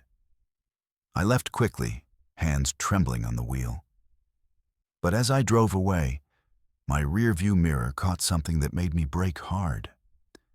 In the dim red glow of my taillights, the station wagon reappeared briefly behind me, headlights off, following at a distance before fading back into the fog.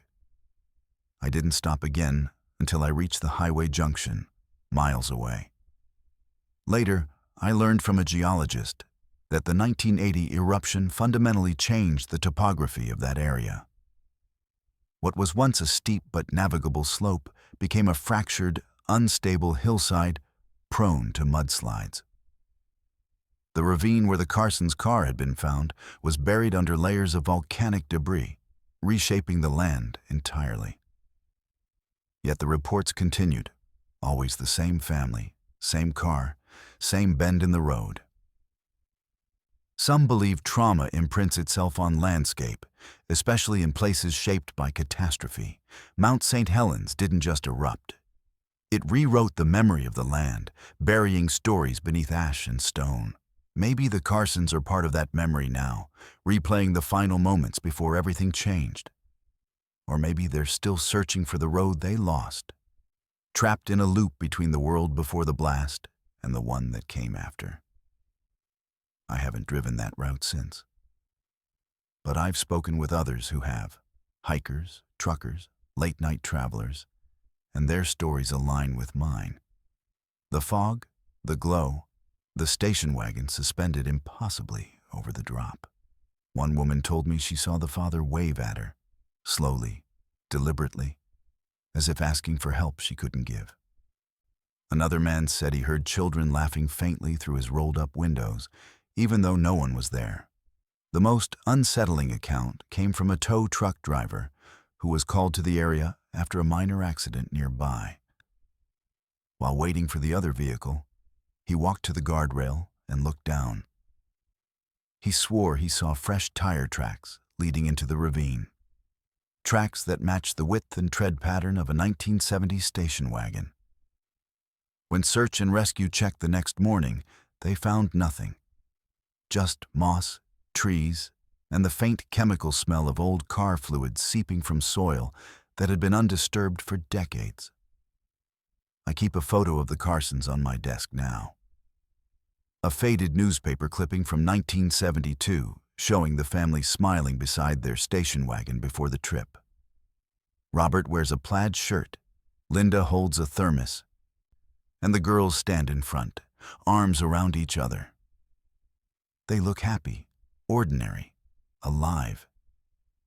It's hard to reconcile that image with what I saw on the mountain, the frozen figures, the fog, the impossible presence of something that shouldn't exist. Maybe they're waiting for closure, or maybe they're simply stuck in the moment before everything went wrong. Either way, the road near Mount St. Helens remembers them. And on nights when the fog rolls down thick and the air smells faintly of old vinyl and earth, travelers still see them, a family behind the guardrail, suspended between memory and the mountain that buried their story. Some say if you stop and watch long enough, you'll see the little girl's hand press against the glass one more time, condensation blooming where her palm touches. And in that fog, faint words form on the fogged window, written backward as if from the inside. Help us go home. But no one ever does. Because the thing about hauntings shaped by geography is they don't need rescue, they need witness. The Carsons aren't asking to be saved. They're asking to be remembered. And every time someone sees them, every time fog curls around that guardrail and headlights catch something that shouldn't be there, they are. Over and over, endlessly until the mountain forgets or the road finally washes away. There's a strip of old highway that runs through Aberdeen, Washington, parallel to US 101, where the fog seems thicker than anywhere else along the coast. Locals call it the Quiet Mile. The road's official name is Simpson Avenue, but past midnight, it stops feeling like part of town at all. The streetlights there flicker weakly, casting dull amber light across closed stores and boarded windows. It's a road that feels stuck, like it doesn't know what decade it belongs to anymore. I ended up on that stretch by accident, one of those long drives where the world feels blurred and half real. I'd been heading south from Ho Chi Minh after a video project, the kind of job that leaves you exhausted but restless. A sign promised motel lodgings ahead, simple and cheap. I remember checking the time, 12:11 a.m.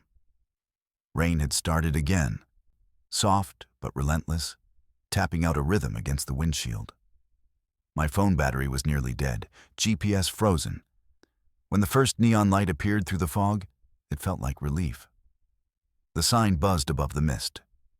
The Aberdeen Inn, vacancy. The red lettering flickered unevenly, half the bulbs dead. The building itself was small, 2 stories, with maybe a dozen rooms and a single lamp glowing outside the manager's office. It wasn't warm, but it was light in a sea of dark. The gravel lot was empty except for one dusty blue pickup parked crooked near the lobby. Only its rear license plate reflected the headlights. I killed the engine and sat for a moment, listening to the rain thud onto the roof. There was no wind, no passing cars, not even the distant sound of ocean. Inside, the lobby smelled faintly of cleaner and wet carpet. The air was too warm, like the space was overcompensating for something cold outside. The fluorescent light above buzzed in long, uneven pulses. I rang the bell on the counter once. A few seconds later, a man stepped out from a door behind the desk. Tall, balding, wearing a white shirt tucked too tightly at the waist. His eyes were almost colorless, pupils sharp pinpoints even in the dim light. "Just one?" he asked without looking up. "Yeah," I said. "Just passing through." He nodded slowly, producing a small brass key from under the counter. No computer, no paperwork, just that. An old tag stamped, "Roommate." "How much?" I asked. He smiled faintly. "You'll pay when you leave." Before I could answer, he pressed the key into my hand. "Top floor, last on the right. Keep the door locked. We've had break-ins from the dunes." I nodded, uneasy. But exhaustion made me compliant. The hallway leading to the stairs was dim and smelled faintly like wet plywood. The carpet sagged underfoot, spongy from moisture, and the walls were lined with faded floral wallpaper curling at the edges. Half of the bulbs overhead had burned out completely. Roommate was smaller than I expected. A narrow twin bed, one table lamp, and a television bolted into the corner. The air inside felt humid, thick, like it had absorbed every breath that ever passed through. Still, the place served its purpose. I dropped my bag near the door, locked it behind me, and collapsed onto the bed. The sheets smelled faintly metallic, like old water pipes. I remember hearing the rain stop abruptly, as if someone had turned off the sound itself. Total stillness filled the space. Then, faintly through the wall, came a low hum. Deep, rhythmic, like an air conditioner or generator. But there was no vent, no machinery visible anywhere. I got up and pressed my ear to the floor. The sound was stronger below, shifting between frequencies in a way that made my chest feel tight. When I turned to look out the window, I froze. The motel lot below looked wrong. The neon sign was gone. The light outside the office had vanished. The entire building seemed shrouded in darkness, except for one dim bulb over room 8, mine. I tried opening the window, but it wouldn't budge. The lock was rusted shut. I pressed my forehead against the glass, squinting. Across the road, the fog had thickened into wall-like gray, impenetrable. No movement, no headlights, no night sounds. Only that low, endless hum leaking up from beneath the floor. I switched on the small television, thinking maybe noise would help. But when it flickered to life, it showed a grainy feed of the motel's parking lot. One continuous shot from a fixed camera somewhere outside. The timestamp at the corner read 12:11 a.m., the same time I'd arrived. I turned the knob to change the channel, but the image stayed the same. The lot, empty. The single blue pickup still parked crooked near the office. Then, after a few seconds, I realized. Someone was sitting in the driver's seat now. The cabin lights glowed faintly. I stared, heartbeat thudding. The figure moved, slowly turning its head toward the camera, toward me, or maybe the lens of some unseen viewer. I couldn't make out a face, but the shape was unmistakable. Human, upright, still. I reached for the power button, but before I pressed it, the screen glitched. For half a second, the image of the lot froze, and the timestamp jumped to 12:11 a.m. again. That's when the knocking started. 3 slow knocks on the wall behind the bed. I turned, pulse pounding in my ears. The sound came from the adjoining room, steady, deliberate. I called out, trying to sound casual. "Hello? You okay in there?" No answer. Just another set of knocks, slower this time. I pressed my hand flat against the wall, feeling a faint vibration under the wallpaper, like something alive was shifting inside the walls themselves. When I glanced back, the image on the TV showed movement again. The blue pickup's headlights flashed once, and then the lot went dark completely. The feed dissolved into static. I unplugged the television. The static continued anyway.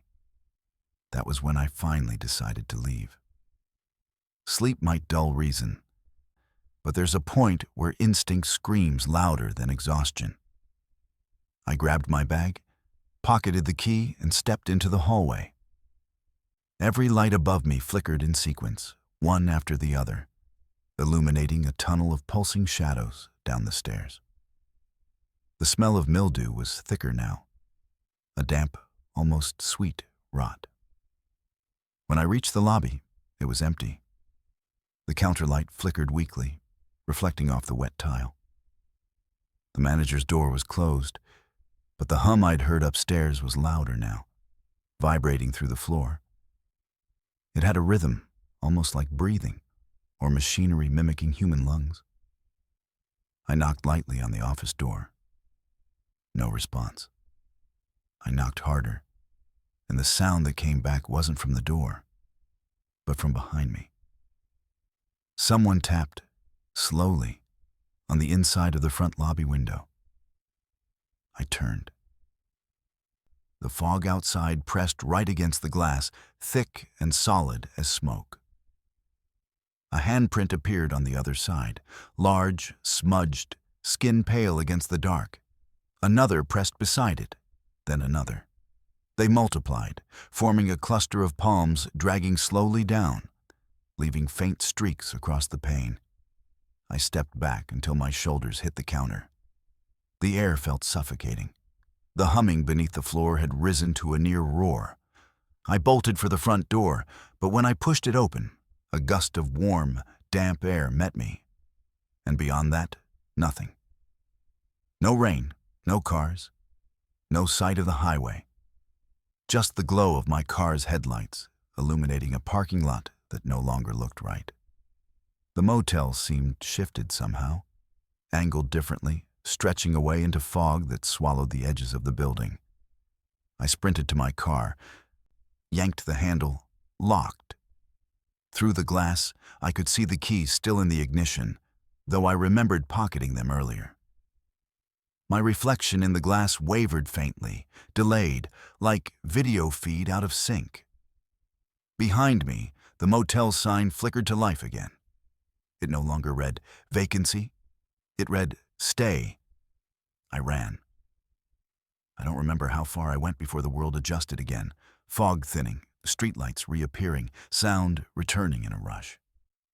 When I finally looked back, the road behind me was empty. No motel, no lights. Just an unbroken line of dark asphalt fading into rain. The next morning, I searched the address I thought I'd stopped at. Nothing came up. No listing, no building permits, just an overgrown lot beside a scrapyard 2 miles outside Aberdeen. Locals said there had been a small motel there before the 1990s, but it burned down after a boiler exploded in the basement. Faulty wiring, 8 dead. They said the owner stayed on site, refused to rebuild, and eventually vanished. After that, one old man at a diner told me, some folks swear they still see the lights. Place shows up sometimes when the fog rolls in, only to people stupid enough to be driving alone at midnight. He laughed after saying that, but didn't finish his coffee. His hand shook slightly as he set the mug down. I didn't tell him that when I checked my jacket pocket later, the brass key was still there. Room 8 etched into the tag. I hadn't noticed until I reached home that night. But the key felt warm, pulsing faintly against my skin. That hum from the floorboards of the motel returned for a moment in my ears before fading. For months afterward, strange things started happening during rainstorms. My radio would cut to static exactly at 12:11 a.m. once a week. My television, though unplugged, sometimes flickered briefly with the image of an empty parking lot, the timestamp frozen. And in the reflection of windows during foggy nights, faint shapes would appear, standing still behind me as if waiting for recognition. I eventually mailed the brass key back to the Aberdeen city office, sealed in a padded envelope with no return address. A month later, I got a package in my mailbox. No sender listed. Inside was a piece of scorched brass, half a motel key tag, melted and blackened from fire. The numbers on it faintly visible under the soot. Still 8. Now whenever I drive the Washington coast, I pay attention to the fog. Sometimes, along a silent stretch of highway at the edge of Aberdeen, I'll glimpse that same neon flicker through the mist, the faint red promise of vacancy. I've never stopped again. I just drive faster, though the radio usually hums low in the static, like a far-off engine idling beneath water. Some nights, when the fog builds thick over my street, I swear I hear that same slow humming under the floorboards of my home. It fades if I move toward it, like distance doesn't matter, only attention. Once, at 12:11 sharp, my power flickered off for just a second.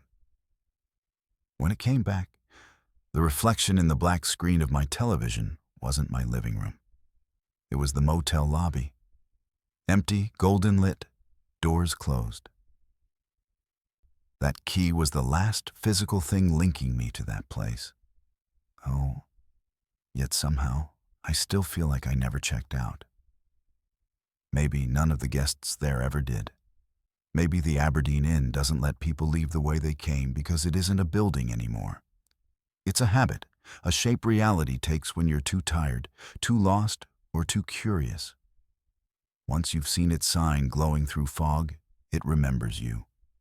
Always waiting at 12:11, room ready, door unlocked, floor humming like a living thing beneath your feet.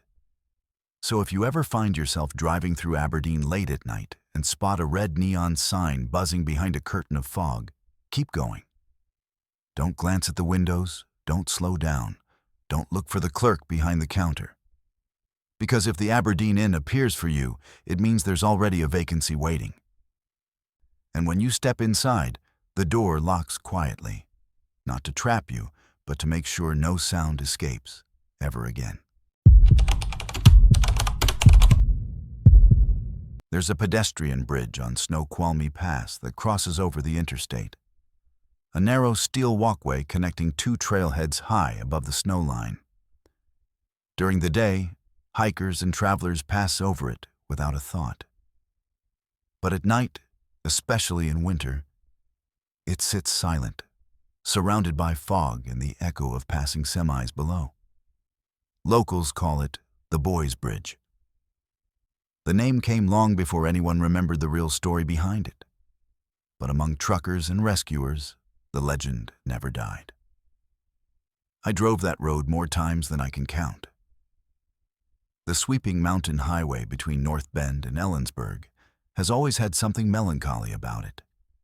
Its tall evergreens leaning over the wet pavement, its fog layered like smoke rising from unseen fires. I'd heard about the boy on the bridge for years. But the first time I actually saw something, it changed the way I thought about all of it. It was early February. Snow still hanging in patches along the shoulders, the kind of night where the light from your own headlights feels suffocating because it reflects back at you through the fog. I was heading east, around mile marker 52, when a faint shape appeared above, a thin silhouette against the reflection of my high beams. Someone was standing on the pedestrian bridge, leaning slightly over the railing. I thought it was a trick of the fog at first. A tree branch, maybe, or distortion caused by the mist. But then it moved, just a slight tilt of the head downward, as though watching the cars pass. When I looked back through the rearview mirror seconds later, the bridge was empty. The story came into focus later. After a visit to a maintenance worker named Hal, who had worked those hills since the 1990s. He told me that around 1996, a young boy, 8, maybe 9, had gone missing during an early season snowstorm near that area. His family had been camping close to Hiak, a small dot of a town near the pass, when the storm rolled in unexpectedly. They'd searched for him for 3 days before search crews called it off. They never found the boy's body, only his bright red scarf tangled in the roots near the bridge. What made the story linger wasn't just the tragedy, it was what came after. Hikers began finding toys on the bridge in the years following. Tiny action figures, marbles, faded photos of children folded into plastic bags to protect them from snow. Sometimes they'd find printed photographs placed in the exact same spot every year. A child standing beside a cabin that no one recognized. No one ever saw who left them. Hal told me he'd worked night shifts, plowing snow off nearby trails, and had once seen a boy standing there around 3 a.m., hands clasped on the railing, no footprints in the snow behind him. I hit the high beams, he said, and in that second, he looked down at me. Not scared, just disappointed. That word, disappointed, stuck to me. A year after hearing his story, I had my own reason to cross that pass again. A close friend had died young, and grief has a strange way of turning memory into a physical route. You start revisiting roads you once drove together, half hoping the world will flicker and restore what you lost. That night, the temperature had dropped well below freezing, and freezing fog hung low over the tree line. The snowbanks glowed faintly blue against my headlights. I reached the bridge near midnight. This time, I decided to stop. The turnout just past the bridge was completely deserted. When I stepped out of the car, the cold settled into my lungs immediately, sharp and clean. The only sound was the muted hiss of wind weaving through pine branches. I walked up the embankment toward the bridge, flashlight trembling slightly in my hand. The fog was dense, but not silent. It had weight, like the air itself was holding its breath. The bridge's steel grating groaned under each step. My light illuminated patches of frost, old graffiti names, and rust climbing the rails like vines. In the center of the walkway sat a small arrangement, a toy car, frozen into ice beside a piece of laminated paper. I knelt down, wiped the frost from the paper, and revealed a photo of a boy wearing a winter coat and a bright red scarf. Beneath it, in tiny, shaky handwriting, were 4 words: "Still waiting on Dad." The cold numbed my fingers. For a long time, I couldn't stand. The bridge seemed impossibly silent. Even the passing noise from cars below had dulled, like the snow swallowed them whole. Then, faintly, came a sound I can only describe as humming. A child's tune, quiet, uncertain, drifting from somewhere beside me. I turned slowly, flashlight cutting through fog that now seemed alive with colorless movement. No one was there.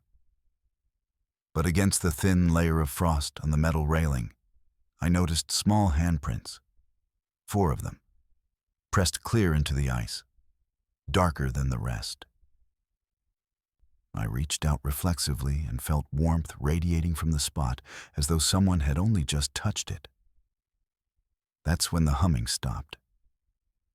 Behind me, on the other side of the bridge, faint footprints appeared in the snow, too small to belong to an adult, leading halfway across the walkway and stopping abruptly at the center where I stood.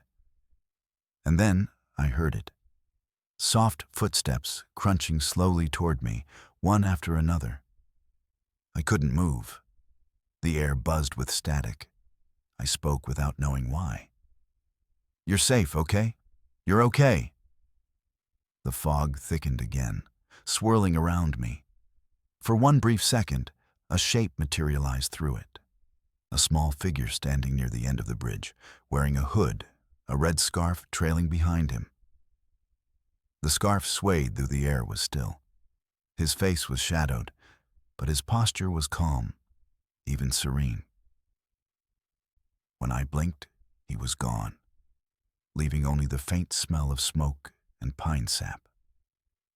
That night, I didn't sleep. The next morning, I returned in daylight. The bridge looked ordinary again. Footprints gone, toy car frozen completely solid, the laminated photo half buried under fresh snow. I took a picture of the scene, but when I checked the image on my phone, it showed something different. The photo and toy replaced by a neatly folded scarf, red, unworn, lying in a patch of sunlight. I checked again minutes later. The photo was gone. When I showed the picture to Hal the following week, he looked shaken. He said the original scarf had been kept by the boy's father for years, displayed at home as a reminder. The man died in 2012. The family buried the scarf with him. "Maybe," said Hal quietly. The boy came to get it back. The story didn't leave me after that. It grew roots, wrapping around smaller parts of my life, until it resurfaced months later in the strangest way. One night in early autumn, long after the snow had melted, someone slipped a plain envelope under my apartment door. Inside was a single photograph, grainy, color-drained, taken from an angle overlooking the same bridge. In the photo, I could see myself standing in the center of it, flashlight in hand, fog curling around my shoulders. Behind me, faintly visible near the far railing, was a small figure wearing red. I don't own a camera capable of that shot. I never told anyone except Hal. He said search crews and hikers occasionally see the boy along the bridge in early winter and late fall, times when fog moves between temperature layers, as though the world momentarily remembers what vanished inside it. It's always the same, he said. He doesn't hurt anyone, he just watches. But sometimes he leaves things behind, like he's trying to remind us he's still part of the story. A month later, during one of those heavy Pacific Northwest rains that sound like ocean waves colliding with land, I drove across Snoqualmie again. I didn't intend to stop, but part of me needed to see if the boy was still there. If the mountain had swallowed him for good, or if he would keep returning, suspended in the space between loss and memory. The road was slick with water, fog bending like smoke under passing headlights. As I neared the bridge, a flicker of red caught my eye. Movement high above, quick but undeniable. I eased onto the shoulder, turned off my lights, and waited. Through the fog, faint glow shimmered on the pedestrian rail. Then I saw it again, the figure clear as day against the white mist. A child, motionless, staring down at the road. Just before he vanished, the scarf unfurled in the wind, trailing like a ribbon of blood through the fog. I sat there long after he disappeared. Something about that sight didn't frighten me. It hollowed me out, an ache more than a panic. Because whatever that was, a ghost, a memory, an echo of grief, it wasn't trapped. It was repeating, yes, but not suffering. It was remembering. And maybe that's what hauntings really are. In the years since, drivers have continued mentioning him, a boy seen standing on the bridge during late-night storms. Always silent, never waving, just looking down. Some claim that if you stop your car and stand beneath the bridge, you'll sometimes find a red scarf fluttering from the rail. When you climb up to retrieve it, it's gone. Others say they've found Polaroid photos tucked between the bolts, pictures of families camping or smiling children whose identities don't match any missing person reports. The strangest reports, though, come from those who linger too long. They say you can hear faint laughter echoing through the steel grating, even when heavy snow covers the bridge. Sometimes the laughter's followed by words, soft, high-pitched, almost playful. Still waiting. I went back there one last time last winter. The fog was so thick I almost missed the turnoff entirely. I parked below, headlights off, and climbed the embankment again. Snow coated the ground, untouched. When I reached the middle, I saw something glinting beneath the ice, a red thread, buried shallowly between two boards. I dug it out with numb fingers and found another photo beneath it. Not of the boy, but of the bridge itself, clean, flooded with morning sun. Someone had written on the back, "Snow melts, but roads remember." I still keep that photo on my desk. Every now and then, on winter nights, I'll catch the faint flutter of something red outside my window, though I live miles from any mountains. Whether it's reflection, memory, or something lingering more real than both, I never know. The only thing I'm certain of is that some echoes don't fade. They change shape until someone listens long enough. So maybe the boy still waits. Or maybe he's part of something older, the mountain's way of remembering what it lost. Either way, when the fog settles deep through Snoqualmie and the highway hums like a river of metal through the dark, it's best to keep your eyes on the road and your music low. Because somewhere above, unseen through the mist, a small figure still stands on the bridge. Red scarf trailing against the wind, watching every car pass and hoping one of them might finally stop. And maybe, for just a second, It's not the boy watching you. It's the mountain watching through him, whispering softly over the noise of the wind. Still waiting on Dad.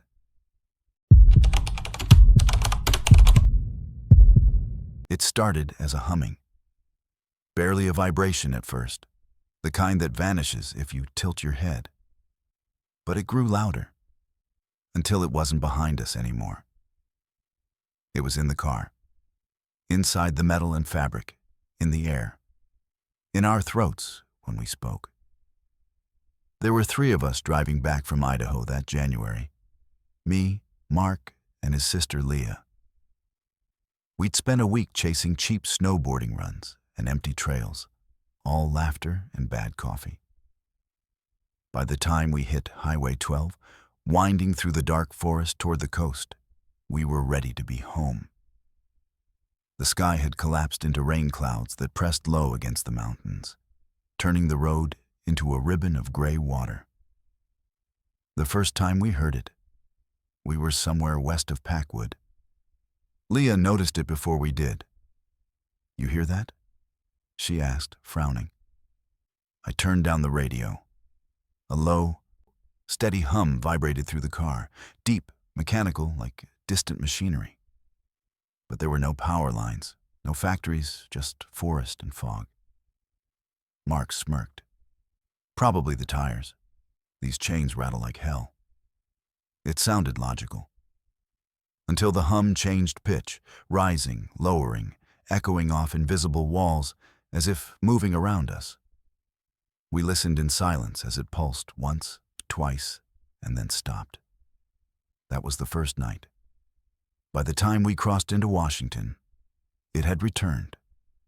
A constant low tone that seemed to drag behind the car like a tether. We kept blaming mundane things. Road friction, the speaker system, tinnitus. But every time we stopped, the noise didn't stop with the car. It floated over us, like pressure on the skull, sinking into bone. At a gas station in Randall around 11 p.m., I stepped out to stretch and realized my hands were shaking. The humming was faint under the sound of rain, but it was rhythmic now. 3 long pulses, one short, over and over, faint as a heartbeat under concrete. I glanced back into the car, and for a second, I thought I saw the rear window vibrate inward, like the sound had weight. Leah stayed quiet most of that distance, eyes wide, face pale. When I asked if she was okay, she said, "It feels like it's learning what we sound like." I didn't know what she meant, but neither did she. She just stared out into the fog, drifting through the tree line, where both of us swore something shifted each time the sound deepened. Around midnight, we hit a long, desolate stretch between small towns. No gas stations, no houses, just miles of dark forest pressed against the mountain walls. That's when the car radio flickered and turned itself on. Static flooded the speakers. Leah grabbed the dial instinctively, but the knob spun freely in her hand, disconnected. Beneath the static, a faint structure emerged. Tones mimicking speech, but shaping no words. Just vibration threaded with voice. Mark muttered, "It's interference," but his voice sounded hollow.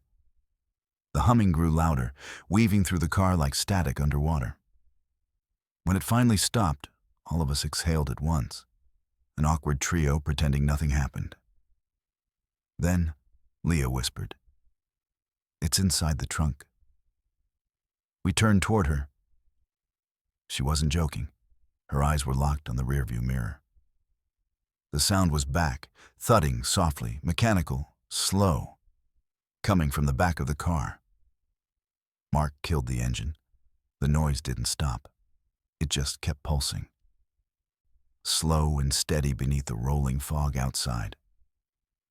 At first, we thought maybe the exhaust was making some weird resonance. Mark popped the trunk. I swung my flashlight inside. Nothing except wet luggage and the smell of rain-soaked air. But the hum was louder now. so deep it rattled the fillings in my teeth. The sound didn't have a source. It wasn't around us. It was through us. We slammed the trunk and drove. No one spoke. The rain thickened, smearing against the windshield in long, frantic strokes. At one point, Leah began to cry quietly, hands pressed against her ears. "It doesn't stop when I do this," she whimpered. "It's under everything." The worst stretch was near Morton. There's a long pass there where the trees grow tight and the road dips so sharply your stomach drops. As we descended, the noise shifted pitch again, becoming almost human, like voices caught inside an engine or a choir humming without air. I remember gripping the steering wheel until my hands went numb. For 6 straight minutes, no one said a word. Then the sound simply faded, leaving our ears ringing. We reached civilization by dawn, every fluorescent gas station light feeling unreal. Leah refused to get out of the car. While Mark went inside to buy food, she stared at the dashboard clock. It blinked 4:14 over and over, stuck in repetition. When he came back, she was whispering, "It's not done following us." Over the next days, that line stuck with me, though I didn't want to believe her. The drive home should have ended it, but it never really did. For 2 days, things quieted. The car seemed normal again. But by the 3rd night, it came back. Inside the house this time. Faint, just beneath the frequency of normal hearing, vibrating more than sounding.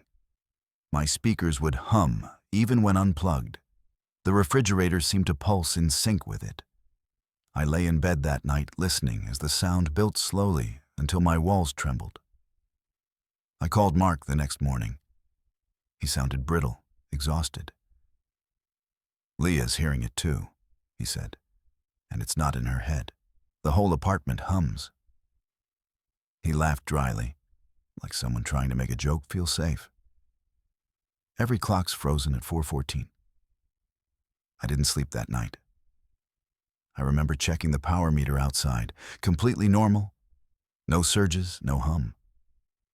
I stood in the dark yard, barefoot, shivering in winter air.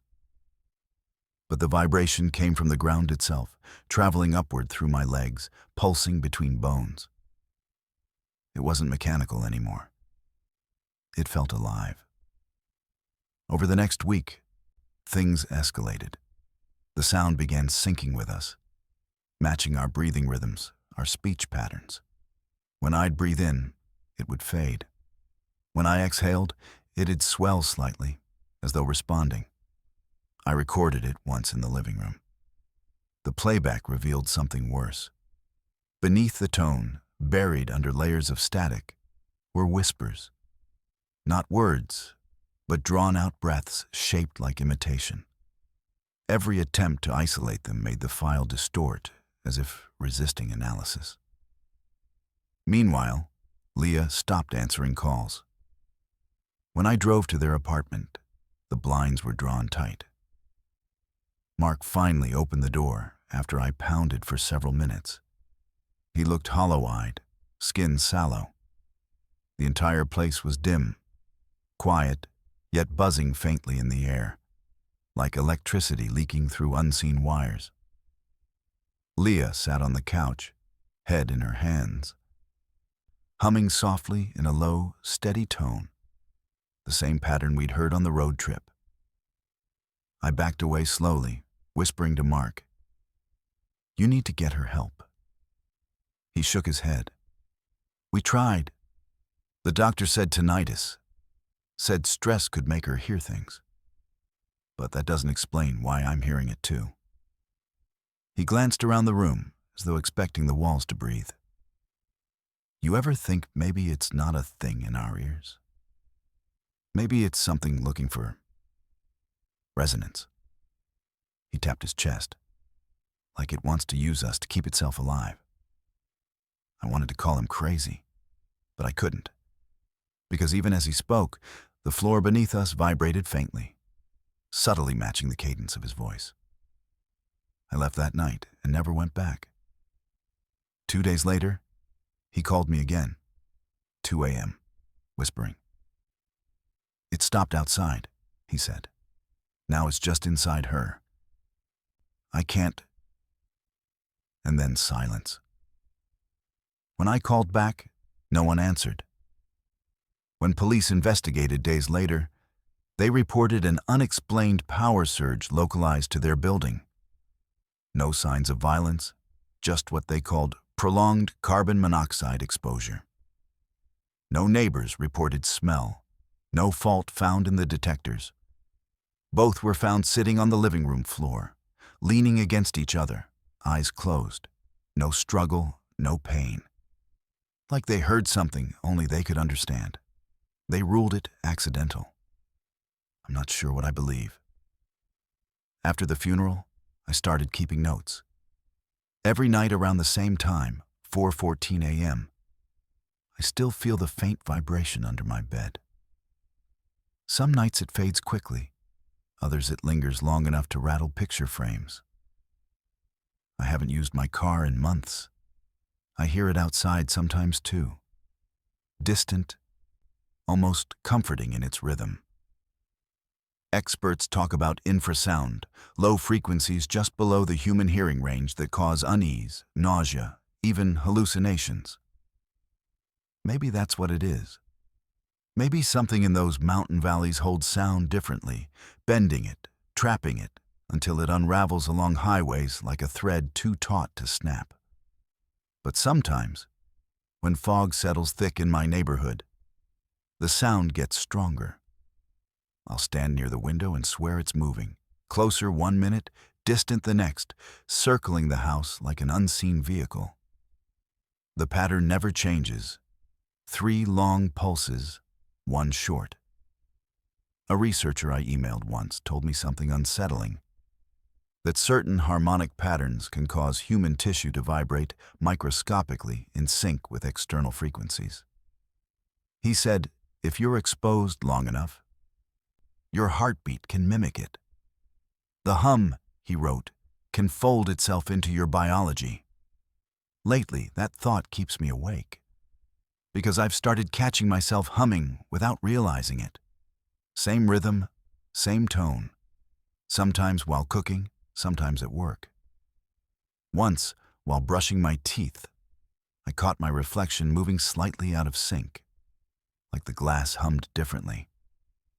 The vibration isn't constant. It comes in waves, alternating between days of silence and sudden surges so strong my vision blurs at the edges. I can't record it anymore. None of my devices pick it up now. But sometimes I'll answer a random phone call and hear faint static on the other end, perfectly timed to my pulse. Last week, I found an old CD in the glove compartment of Mark's abandoned car.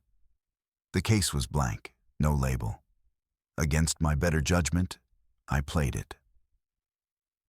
The speakers buzzed.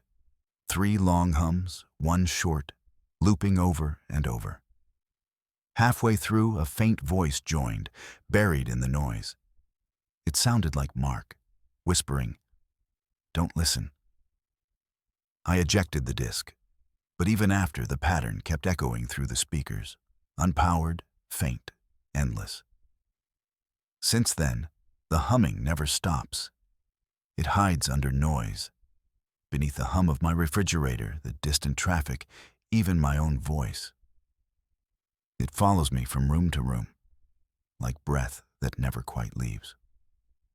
Sometimes I wake in the middle of the night with a taste of metal in my mouth, and the air feels thicker, denser, as if something enormous hums miles beneath the surface, calling through soil and concrete.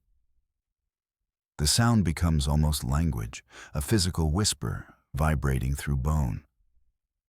And though I never quite make out the words, I understand the meaning. It's not done traveling yet. They say sound dissipates with distance. But what if some sounds don't fade? What if they grow by finding containers, voices, engines, walls, to carry them farther. Maybe that's what it was all along, not a haunting, but a contagion, and we were just the next surface it needed to vibrate through. Sometimes, when I turn off all the lights and cover my ears, I swear I can hear a car idling faintly outside, engine humming that same rhythm. Sometimes it stops right under the window, purring low, patient, like it's waiting for someone to open the door. And when I finally fall back asleep, I dream of that road again. Fog swallowing the mountains, headlights flickering through rain, and somewhere behind it all, the sound patiently following. It always catches up eventually. There are places in Oregon where silence feels alive. Waldo Lake is one of them. 30 square miles of crystal water so still it mirrors the clouds perfectly, ringed by forest that drowns sound. Even the wind there moves differently. It doesn't rustle, it whispers. It carries the weight of something that's listening back. I learned about the lake years ago, during a volunteer trip that never stayed on schedule. Back then, I was part of a small wilderness conservation group sent to clear debris from a service road that supposedly looped around the lake. The route was closed after seasonal flooding, but county records hinted at a lost trail system stretching deep into an unmanaged section of forest. Our job was simple: mark the path, take photos, and map the terrain before the next ranger rotation. There were 4 of us that year. Me, Sam, the kind of man who never stopped talking, a geologist named Harper, and Milo, a quiet local who barely spoke unless asked directly. He was the only one who'd lived near Waldo all his life. When we stopped for fuel near Oak Ridge, the attendant asked where we were headed. The moment we mentioned the lake's southern road, his face hardened. "That route's not marked anymore," he said flatly. "Not since '89. "What happened in '89? Sam asked with a smirk, ready for folklore. The man shook his head. "You should ask the forest first," and stepped back into the station. We thought he was joking. By early afternoon, we reached the old gravel road, cutting through pines so dense the light dimmed 10 degrees immediately. A fog hung low over the treetops, soft and silver. It wasn't the kind that moved. It hovered, thick but calm, resting like breath above still water. The further we drove, the weaker our GPS signal became. Harper laughed it off. "Magnetic fields," she said.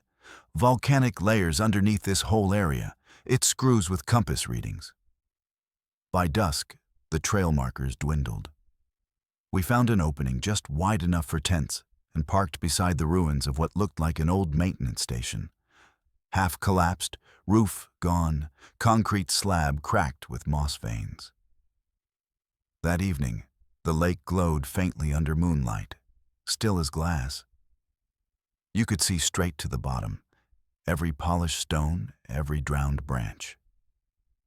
Milo broke his silence after hours of us sitting around the lantern. "They say the lake doesn't have a floor," he murmured. None of us laughed. "They say it goes down forever.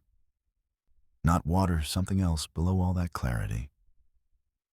I couldn't tell if he was teasing us or warning us. That night, sleep didn't come easily. The silence pressed too close. No crickets, no wind, not even the quiet ripple of water. Half awake, I heard something, a faint, mechanical rhythm far down the shoreline. At first, I thought it was our own camp cooler humming, but when I checked, it wasn't. The sound came from across the water, a steady, pulsing tone, soft as foghorn echo, repeating every 12 seconds. Harper rose too. "You hear that?" she whispered. We stood on the shore staring into the fog. The sound repeated, a deep swell somewhere across the invisible center of the lake. Then, as suddenly as it started, it stopped. The stillness afterward felt heavier, like the lake was listening to whether we noticed. In the morning, Milo was gone. His tent was still zipped, his pack, boots, and jacket all inside. Only his flashlight and notebook were gone. The only footprints led down the embankment toward the waterline, then stopped abruptly. The gravel there was oddly smooth, undisturbed, save for an impression shaped almost like tire treads leading out into the shallows. Harper radioed for help. No response. The signal crackled, caught, and cut back into that same rhythmic tone we'd heard overnight. Sam cursed under his breath. We spent the day searching what little shoreline we could, shouting his name until our throats went raw.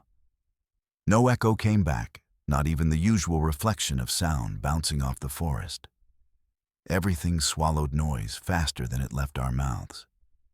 Even shouting felt wrong here. By the second evening, unease had rooted deep in us. We built a fire out of habit more than comfort. Sam started saying weird things, half under his breath, something about not being on any real map anymore. He held his phone up, showing us a screen with only blank green, no GPS signal, no grid. "Look," he said, voice shaking. "Look where it says we are. Nothing. Nowhere."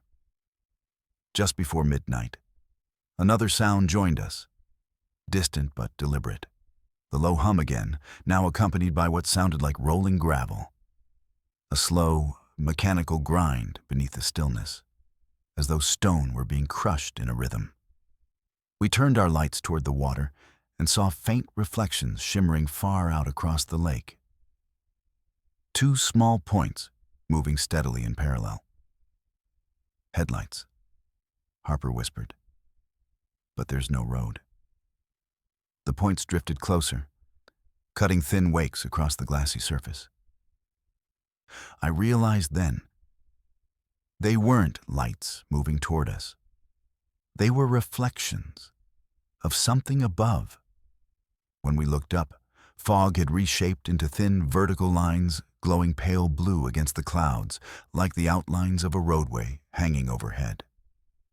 It ran directly above the water's surface before fading into distance on both sides. The hum intensified. Before we could react, the camp lantern flickered wildly, then went dark. All that remained was the faint luminescence of the lake and those two light points far out. The air temperature dropped instantly, enough to mist our breaths. I turned toward Harper to speak, but she wasn't there anymore. Her flashlight lay on the ground, still on. The beam cut upward, revealing faint handprints pressed into the tent fabric. Inside, not out. I froze. Sam began to panic, spinning slow circles. Breathing ragged. "We need to leave," he said. "Now." We shoved what little gear we could into the back of the truck and started the engine. The radio lit up immediately, blasting static so loud it distorted into pain. Beneath the noise, something faint but structured pulsed through. The same rhythm we'd heard from across the lake. But now it wasn't distant. It was inside the static, morphing between tones, forming syllables we couldn't understand. Sam covered his ears. "Turn it off!" But before I could, the headlights died. The dashboard went black, and the truck stalled. Silence again. Outside, the fog had risen back from the lake, creeping across the shore and wrapping the vehicle in a cold film. The rhythm outside returned, closer this time. 3 beats, a pause, and one long tone. It vibrated through the frame of the truck. Through the seats, through bone.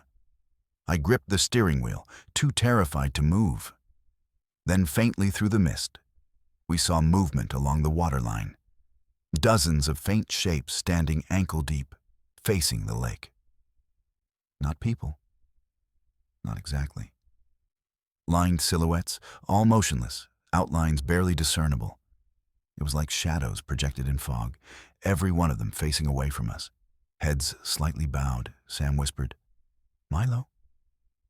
The rhythm from the lake grew louder, the hum blending into something resembling breathing or chanting. The figures by the water began to shimmer slightly, edges rippling.